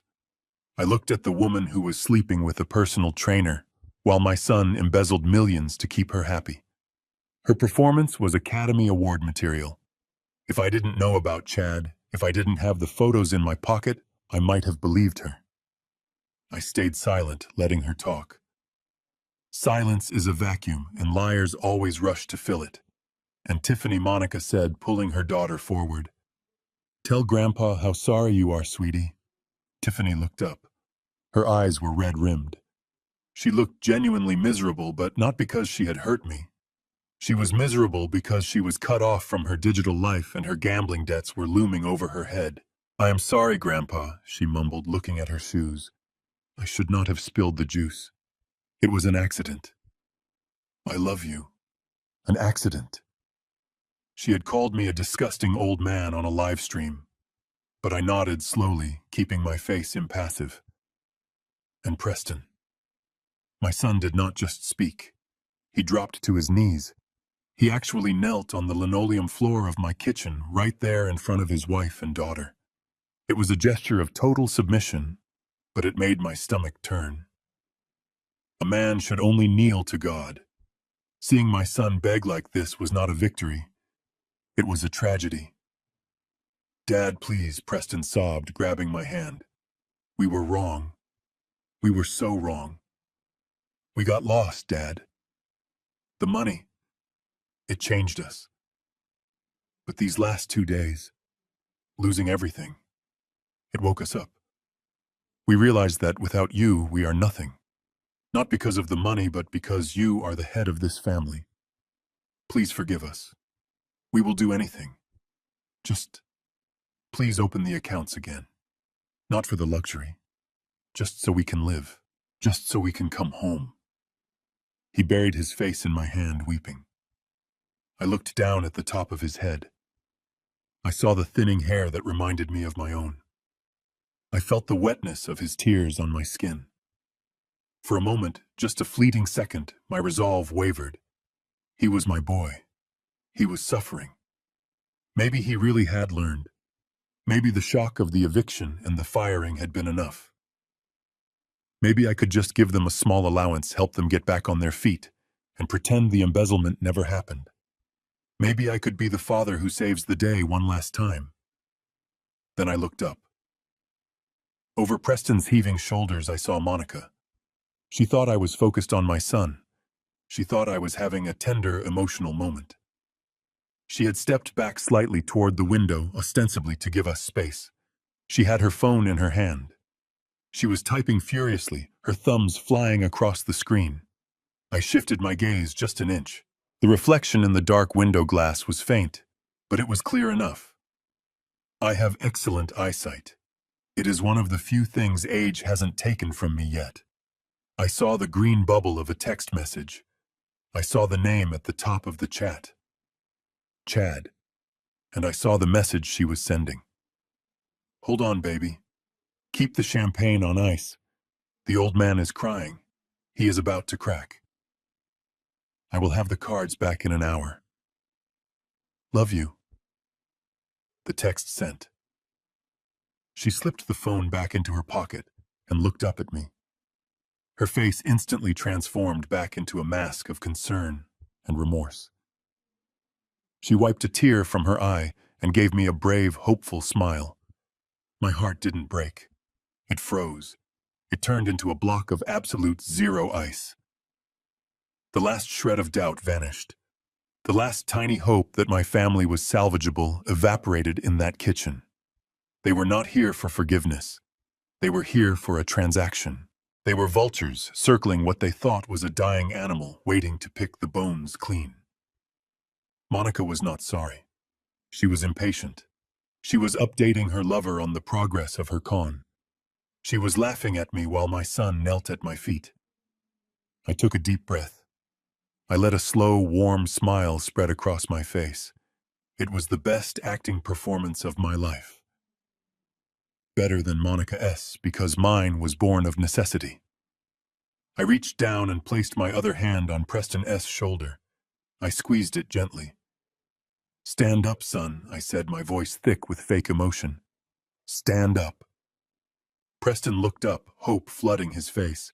He scrambled to his feet, wiping his eyes. "Dad," he whispered. I looked at Monica. I looked at Tiffany. I opened my arms wide. "You are my family," I said, "and family forgives. I can see that you have suffered. I can see that you are sorry. And that is all I wanted. To know that you still cared about me." "Oh, Bernie." Monica cried, rushing forward to hug me. "Thank you. Thank you so much. You are a saint." She hugged me tight. I could feel her heart beating. I wondered if she was thinking about Chad right now. I wondered if she was mentally spending the money she thought she was about to get. I patted her back. "It is okay," I said. "It is all over now." So you will unfreeze the accounts?" Preston asked, his voice trembling with relief. "We can go back to the house." I pulled away gently. I smiled at them, the benevolent patriarch. "We will discuss the logistics after dinner," I said. "I cannot send you back to the house on an empty stomach. You look like you haven't eaten a real meal in days." "We haven't," Tiffany said, her voice small. "We ate vending machine crackers for lunch." "Well, that ends now," I said. "I have prepared a special dinner, just for us, a celebration of new beginnings." I gestured toward the small dining table where I had set 4 places. The plates were mismatched. The napkins were paper. But in the center of the table I had placed a single candle. "Sit down," I said. "Please, sit down." They moved to the table. They looked relieved, but I could see the underlying tension. They wanted the cards. They wanted the keys. They were tolerating the dinner as the price of admission. Monica sat down and gave me a sweet smile. "What are we having, Dad?" she asked. "It smells interesting." "It is a surprise," I said, walking to the kitchen counter. "I have been preparing it all afternoon. It is a dish that requires a lot of preparation, a lot of gathering of ingredients." I picked up the tray. On it was a large soup tureen. It was filled with canned tomato soup, the cheapest kind I could find. I brought it to the table and set it down. "Soup," I said. "Simple, honest, warm." They looked at the soup. They looked at each other.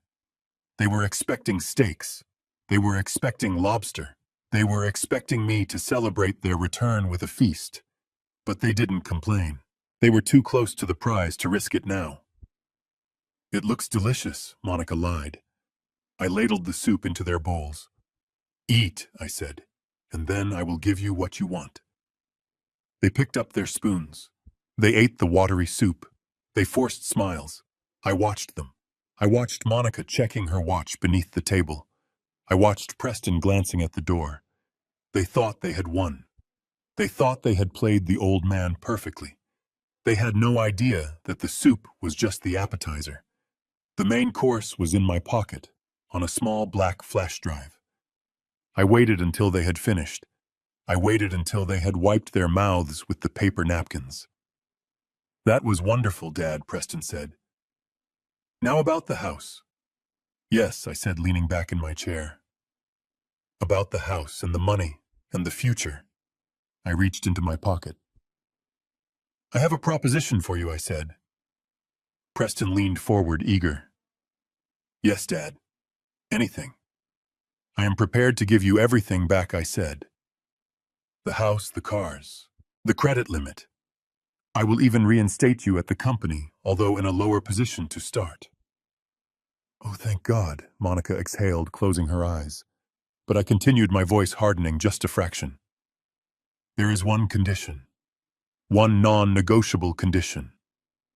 "What is it?" Preston asked. "We will do it. Whatever it is." I looked at Monica.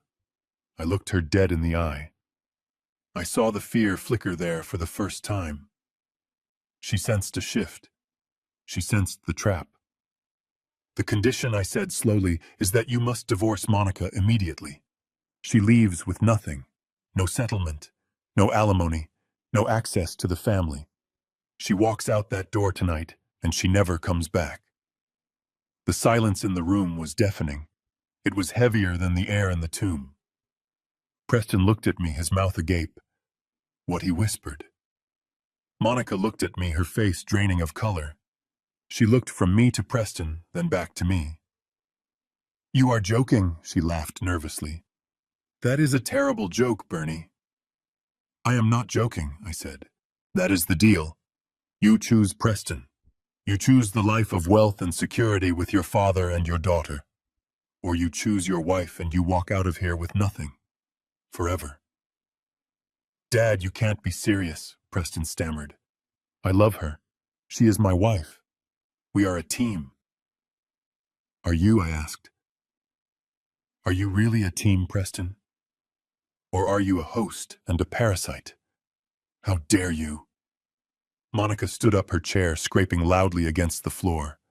How dare you try to break up my family? You are a sick, bitter old man. Preston, tell him to go to hell. I stayed seated. I stayed calm. I am waiting, Preston, I said. Make your choice. Preston looked at his wife. He looked at the woman he had stolen millions for. He looked at the woman he thought loved him. Dad, I can't, he said, tears filling his eyes again. I can't leave her. I love her. I nodded. I expected that answer. I reached under the table where I had taped a thick manila envelope. I pulled it loose. I thought you might say that, son, I said. I tossed the envelope onto the table. It landed next to Monica's empty soup bowl. Before you make your final decision, I said, I think you should look at what your wife has been doing with the money you stole for her. What is this? Preston asked, reaching for the envelope.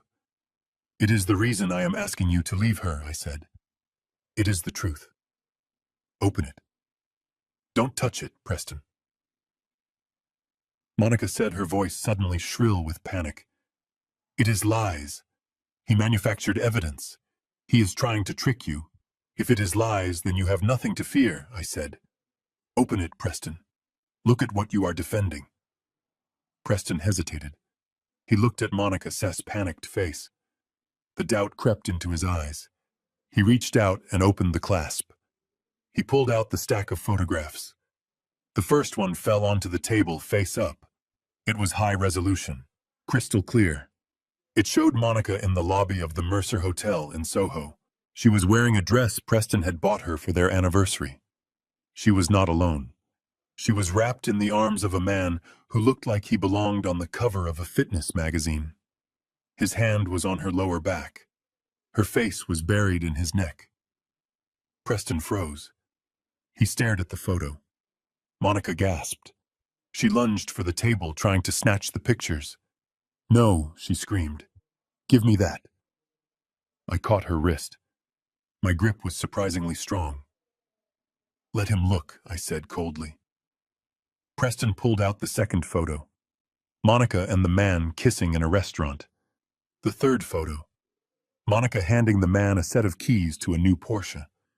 Preston's hands started to shake. He dropped the stack. They fanned out across the table like a deck of cards from hell. There were copies of bank transfers, copies of text messages. I paid for that car, Preston, I said, pointing to the photo of the Porsche. Or rather, you paid for it with money you embezzled from my company. You stole $3 million to buy luxury items for your wife, and she used that money to buy a car for her boyfriend. His name is Chad. He is 24 years old.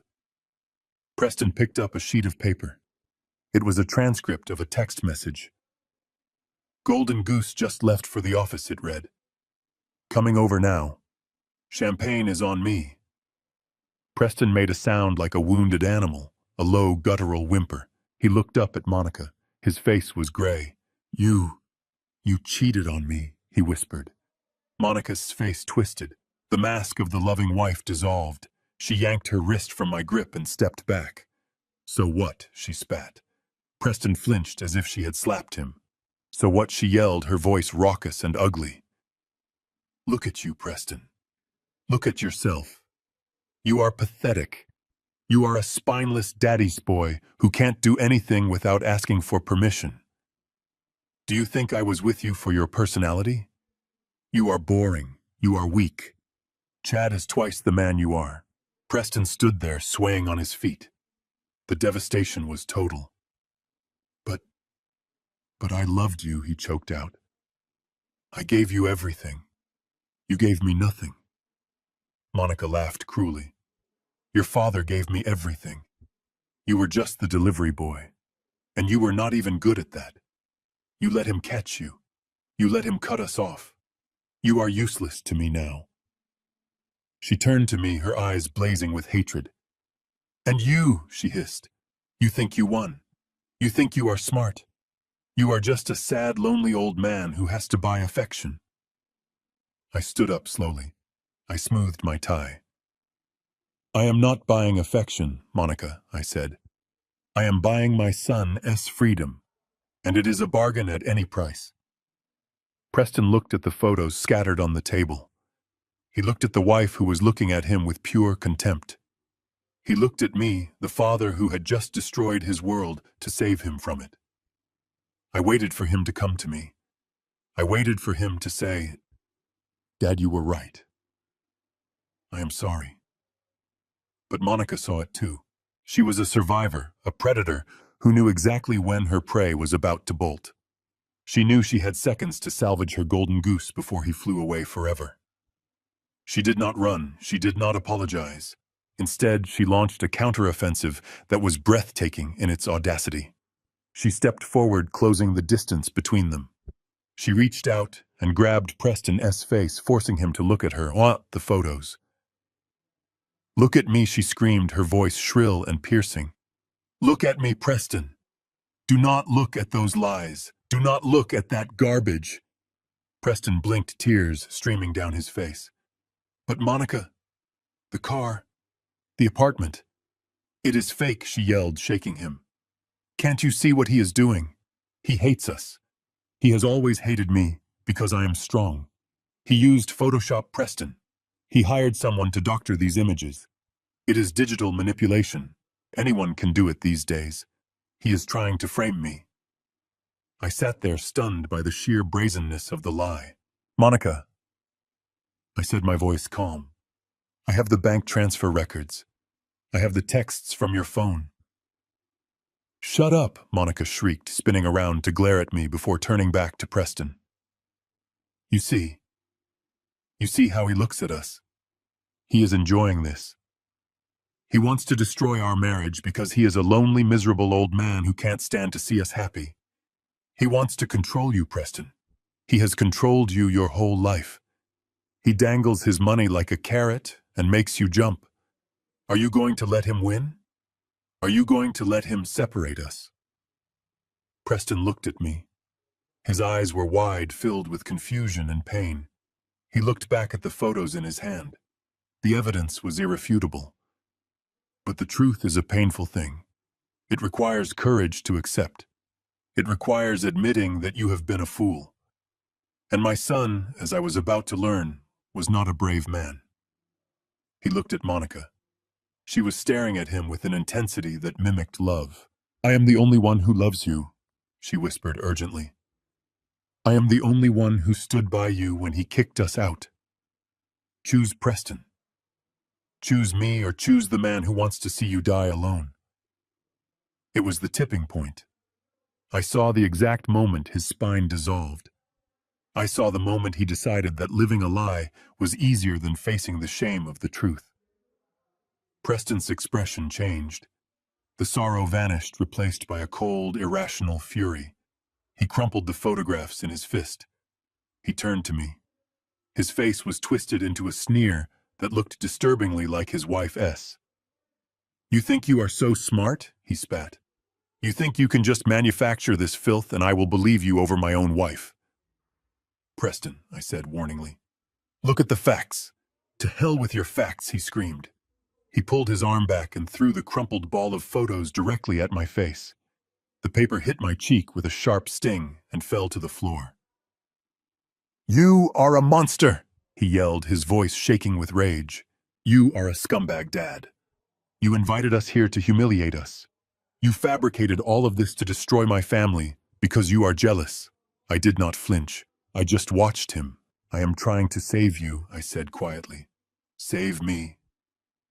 He laughed a bitter, unhinged sound. You are trying to own me. But you can't. Not anymore. I will never leave her. Do you hear me? Never. She is my wife and we are going to fight you. Monica smiled. It was a small, triumphant curve of her lips that she hid behind Preston's shoulder. And you know what else? Preston continued, stepping closer to me, his finger pointing in my face. We are not just leaving. We are going to make you pay for this. Is that so? I asked. Yes, he said. You are unstable. This whole thing, the eviction, the firing, the fake photos, it proves you have lost your mind. You have dementia, Dad. You are not competent to manage your own affairs. I sat very still. We are going to sue you, Preston hissed. We are going to file for emergency guardianship. We are going to prove to a court that you are mentally incapacitated, and we are going to take control of the trust. We are going to put you in a facility, sir, where you can't hurt anyone else. And then we are going to take everything.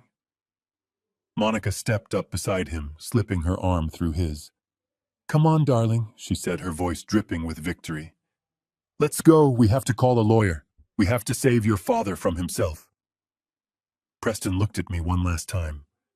There was no love in his eyes, only hatred and greed.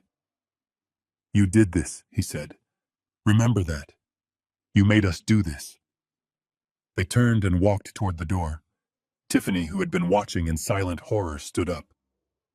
Dad, she said, you can't be serious. He showed you the pictures.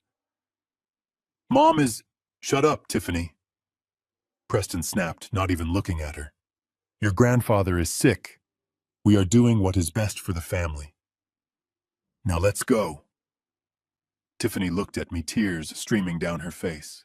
She looked at her father, who was being led away by her mother, like a dog on a leash. She hesitated for a second, then hung her head and followed them. The door slammed shut. I sat alone in the dim light of the kitchen. The crumpled photos lay on the linoleum floor like trash. The echo of my son's threats hung in the air. Guardianship, facility, incompetent. He wanted to sue me for guardianship. He wanted to question my mental state in a court of law. He had no idea that he had just walked into the biggest trap of all. I picked up my phone and dialed Jonathan. It is done, I said, my voice steady and strong. They refused the deal. And Jonathan, get the litigation team ready. Why? Jonathan asked. Because my son is going to sue me for guardianship, I said. He is going to try to prove I am senile. There was a pause on the line, and then I heard Jonathan let out a low, dark chuckle. He is going to try to prove you are incompetent in open court. Yes, I said. That is the stupidest thing he has ever done, Jonathan said. I know, I replied, looking at the crumpled photo on the floor. But it will be the last stupid thing he ever does. Let them file the papers. Let them drag this into the light. Because when we get to court, I am going to show the judge exactly who is crazy and who is criminal. The courtroom smelled of floor wax and old wood, the scent of judgment. I sat at the defendant's table next to Jonathan, my hands resting calmly on the polished surface. Across the aisle, my son Preston and his wife Monica sat with their lawyer, a high-priced shark they had likely hired on a contingency fee, promising him a slice of the $50 million pie they thought they were about to inherit. They looked the part of the grieving, concerned family. Monica was wearing a modest navy dress, wiping dry eyes with a tissue every time the judge looked her way. Preston was in a suit that was too tight around the collar, looking solemn and pained. They were putting on the performance of their lives. The Honorable Judge Sterling, a woman with sharp eyes and no patience for nonsense, called the court to order. This is a hearing for emergency guardianship, she stated, looking over her glasses. The petitioners allege that Mr. Bernard Caldwell is suffering from advanced cognitive decline and poses a financial and physical risk to himself. Proceed. Their lawyer stood up. He painted a picture of a man losing his mind. He described the eviction as a manic episode. He described the dinner at my apartment as a cruel, erratic game played by a man who had lost his grip on reality. "Your Honor," he boomed, pointing a finger at me. Mr. Caldwell threw his own family onto the street without warning. He lured them to a squalid apartment, only to mock them with cans of soup and paranoid delusions about conspiracies. This is not the behavior of a sane man. This is a cry for help. We are asking the court to grant Mr.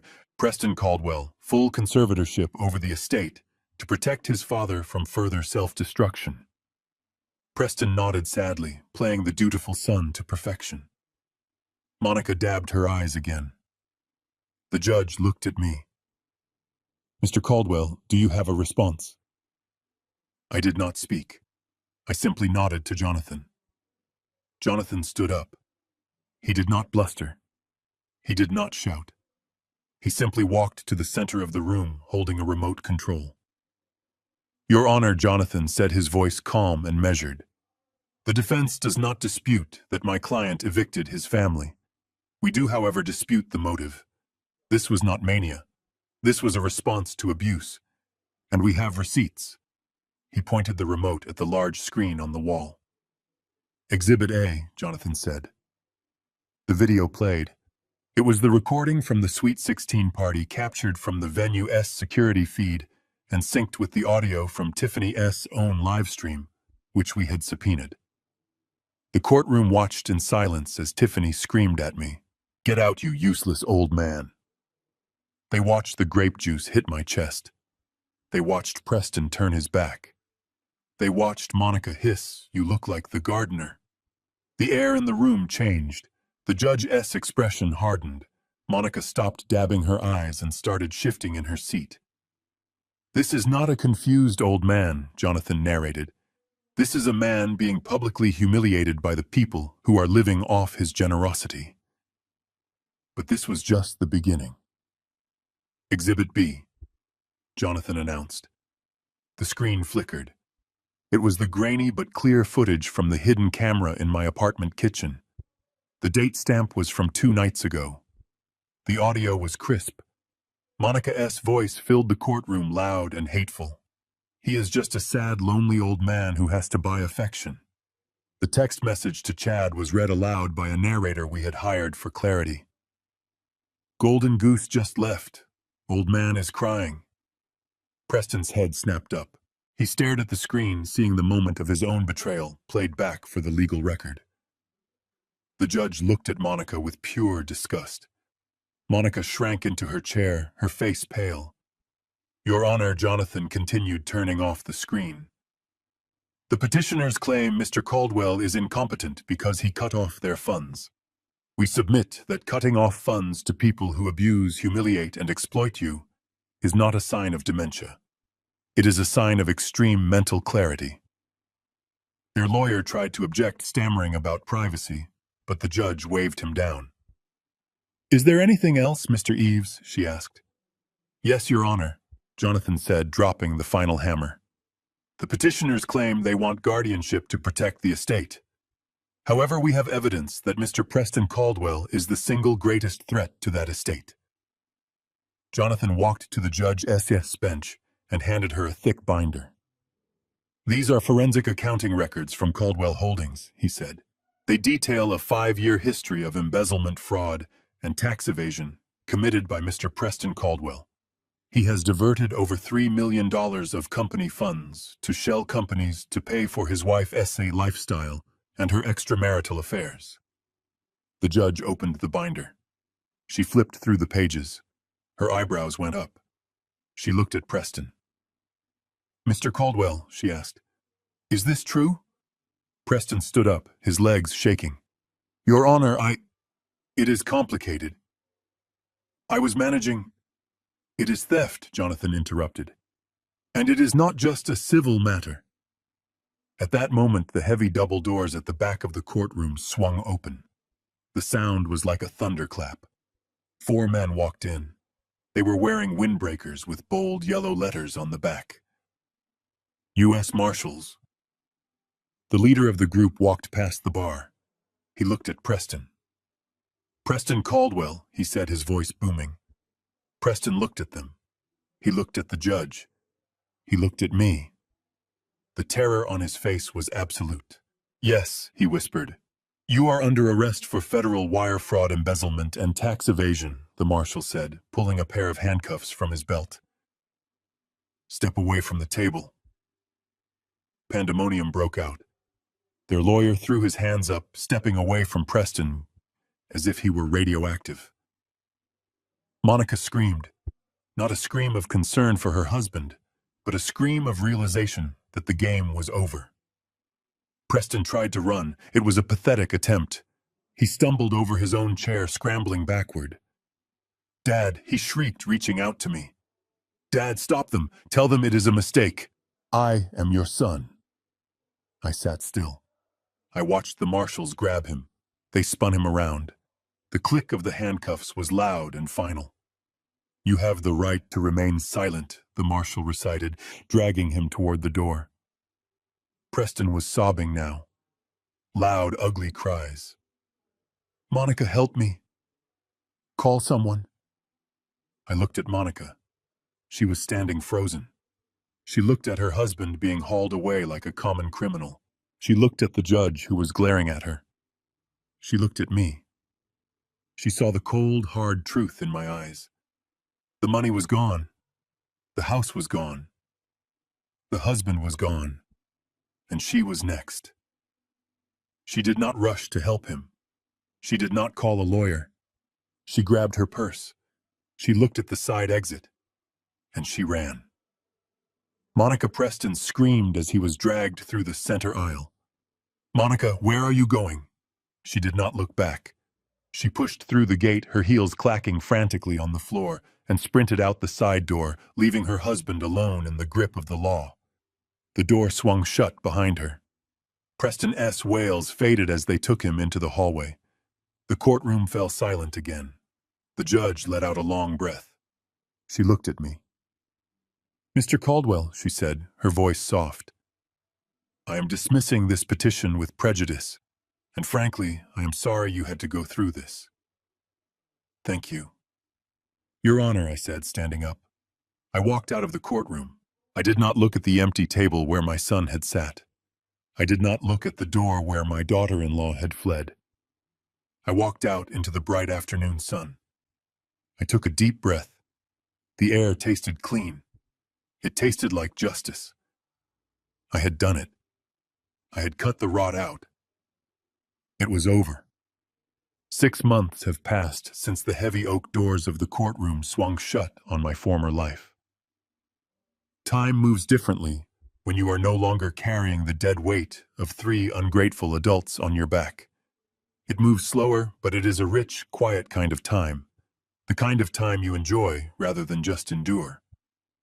I went to see Preston yesterday. It was not a social call. It was a requirement to finalize the severance of his legal ties to the company.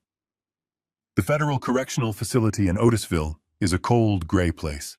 It smells of industrial cleaner and hopelessness. It is a far cry from the corner-off office with the view of the Hudson River. When the guards brought him into the visitation room, I almost didn't recognize him.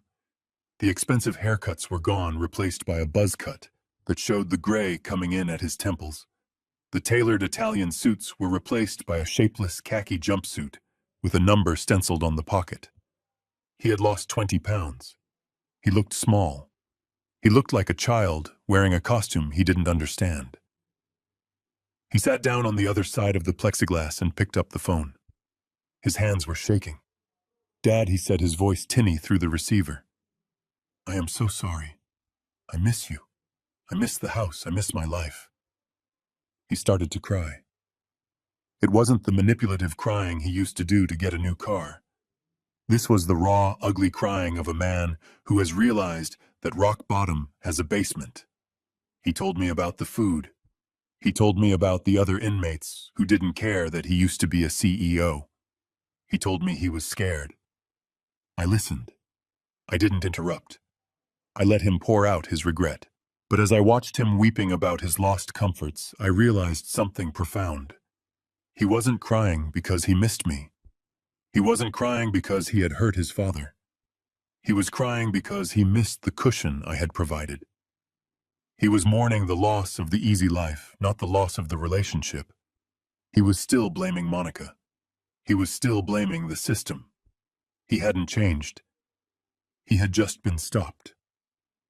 I signed the papers he needed. I put my hand on the glass for a brief second.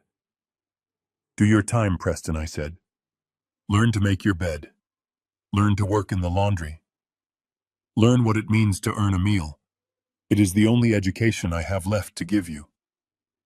I walked out of the prison, and I didn't look back. I didn't feel guilty. I felt lighter.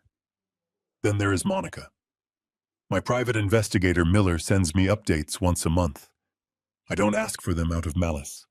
I ask for them because I need to be sure she never gets close to my assets again. The latest report came with a video file.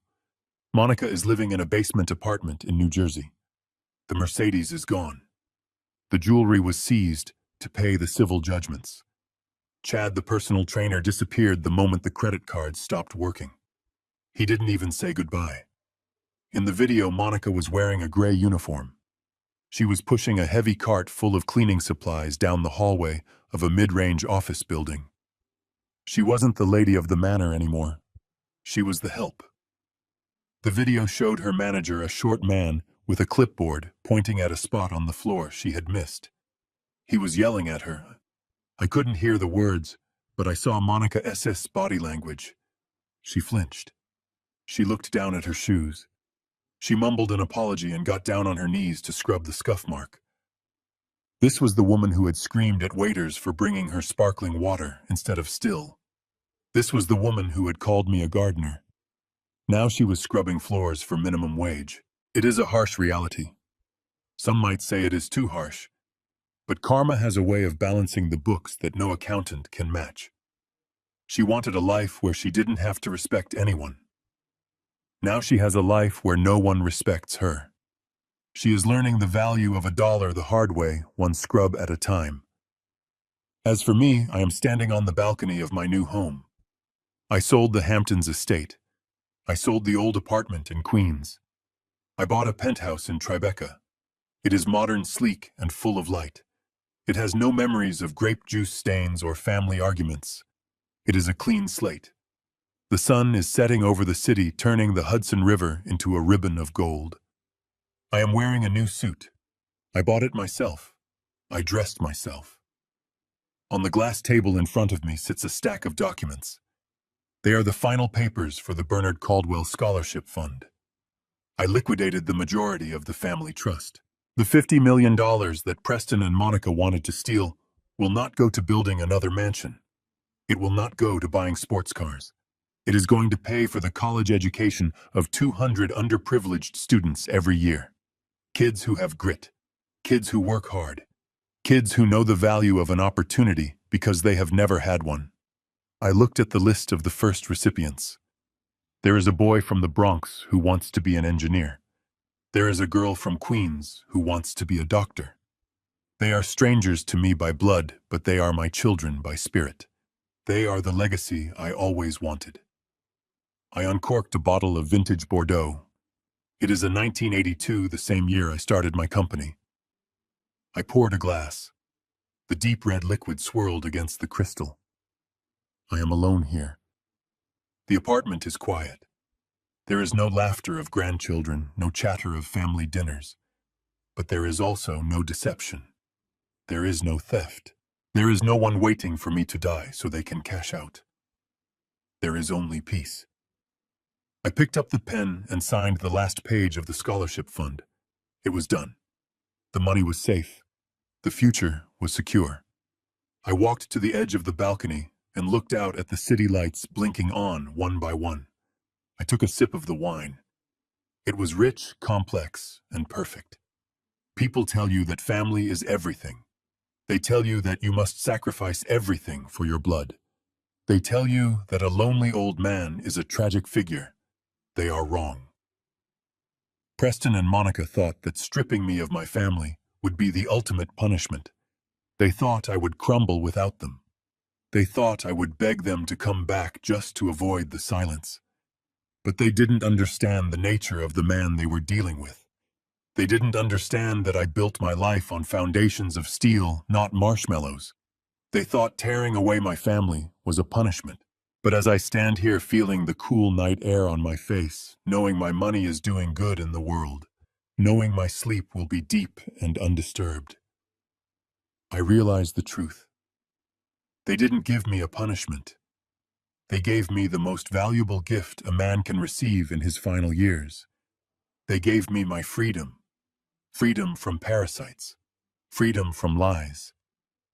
Freedom from the obligation to support people who despise me. I raised my glass to the empty sky. To the gardener I whispered with a smile. And tonight, this glass of wine tastes better than it ever has before. 2 years have passed since the day the gavel fell and sealed my family's fate. The silence in my life, which once felt heavy, has now become a symphony of peace. I thought my story was over. I thought I had closed the book on the Caldwell drama. But life, as it turns out, always has one more chapter to write, especially when it comes to the resilience of youth. Last week, I was sitting in a small diner in Brooklyn, not far from where the Scholarship Fund has its offices. I enjoy going there for the blueberry pancakes. It is a simple place. The kind of place where nobody knows I used to own half the skyline. I was reading the newspaper when a waitress approached my table to refill my coffee. "Here you go, sir," she said, her voice quiet and familiar. "Be careful, it is hot." I looked up to thank her, and the word died in my throat. Standing there in a blue uniform with an apron tied around her waist, and her hair pulled back in a practical bun, was Tiffany, my granddaughter. The last time I saw her, she was crying in a courtroom, following her mother out the door. She looked different now. The heavy makeup was gone. The designer jewelry was gone. She looked tired. Her hands were chapped from washing dishes, but her eyes were clear. "Tiffany," I whispered. She flinched slightly, but she did not run away. She held the coffee pot steady. "Hello, Grandpa," she said. "I heard you come here on Tuesdays. I asked for this shift." I looked at her. I looked for the spoiled brat who had screamed at me to get out of her party. I looked for the girl who had called me a gardener. I did not see her. I saw a young woman who was working for a living. Why, I asked, "Why did you want to see me? Do you need money?" She recoiled as if I had slapped her. She put the coffee pot down on the table. "No," she said firmly. "I do not want your money. I have 2 jobs. I am paying for my own apartment in Queens. It is small, and it smells like garlic, but it is mine. And I am paying for community college." I studied her face. There was a hardness there now, a grit that had not been there before. The fall from the Hamptons to Queens had forged her into something new. "Then why are you here?" I asked. She reached into her apron pocket and pulled out a small white envelope. She placed it on the table next to my pancakes. "I came to give you this," she said. "It is an invitation.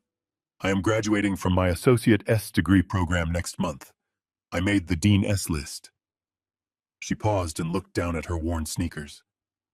"Mom told me not to come," she said. "She said you would just humiliate me again. She said you are a monster." But I remember that soup dinner, Grandpa. I remember you tried to save Dad. I remember you offered them a way out, and they spat on it. I was too young and too stupid to understand it then. But I understand it now. You were the only one telling the truth. I felt a lump form in my throat. It was a sensation I had not felt since the early days of this ordeal. I picked up the invitation. It was printed on cheap paper, but to me it looked more valuable than the gold-embossed invitations for her sweet 16. "I would be honored to attend," I said. She smiled. It was a small, tentative smile, but it was real. "Okay," she said. "That would be nice. I have to get back to work. My manager is watching." She turned to go, but she stopped and looked back at me. "And Grandpa," she said, pointing to the coffee cup. I didn't spill a drop this time. She walked away back to the kitchen. I watched her go. I took a sip of the coffee. It was hot and strong. The day of the graduation arrived under a slate-gray sky that threatened rain. The ceremony was held in a gymnasium that smelled of floor wax and old sweat. It was a far cry from the Ivy League halls Preston had attended, but the pride in the room was palpable. These were kids who had fought for every credit. I sat in the bleachers wearing my Savile Row suit, surrounded by parents in work uniforms and Sunday bests. When they called her name, Tiffany Caldwell, I clapped until my hands stung. She walked across the stage, her head held high, wearing a gown she had paid for herself. After the ceremony, I found her outside, holding her diploma like a shield. "Congratulations, Tiffany," I said. "Thank you, Grandpa," she said. "You must have written a hell of an essay." She looked down at the paper in her hands, a smile touching her lips. "I wrote the truth," she said. "I wrote about grape juice." We laughed. It was a genuine shared moment of joy. "Come on," I said, offering her my arm. "I know a place that serves excellent pancakes, and I promise I won't make you pay." As we walked toward my car, I thought about Preston sitting in his cell. I thought about Monica walking to the bus stop, and I thought about Tiffany walking beside me toward a future she was building with her own hands. I had lost a son, but I had saved a granddaughter. I had burned down a false legacy to build a real one. The road had been hard. The lessons had been brutal. But as I opened the car door for the young woman who carried my name and my spirit, I knew one thing for certain. The House of Caldwell was standing strong again.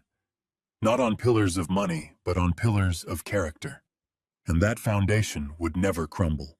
I spent 40 years building a fortune, but it took losing my family to understand what true wealth really is. We often believe that love means giving our children everything, shielding them from every storm. But I learned the hard way that sometimes the greatest act of love is letting them face the storm alone. By cutting the financial cord, I didn't destroy my son.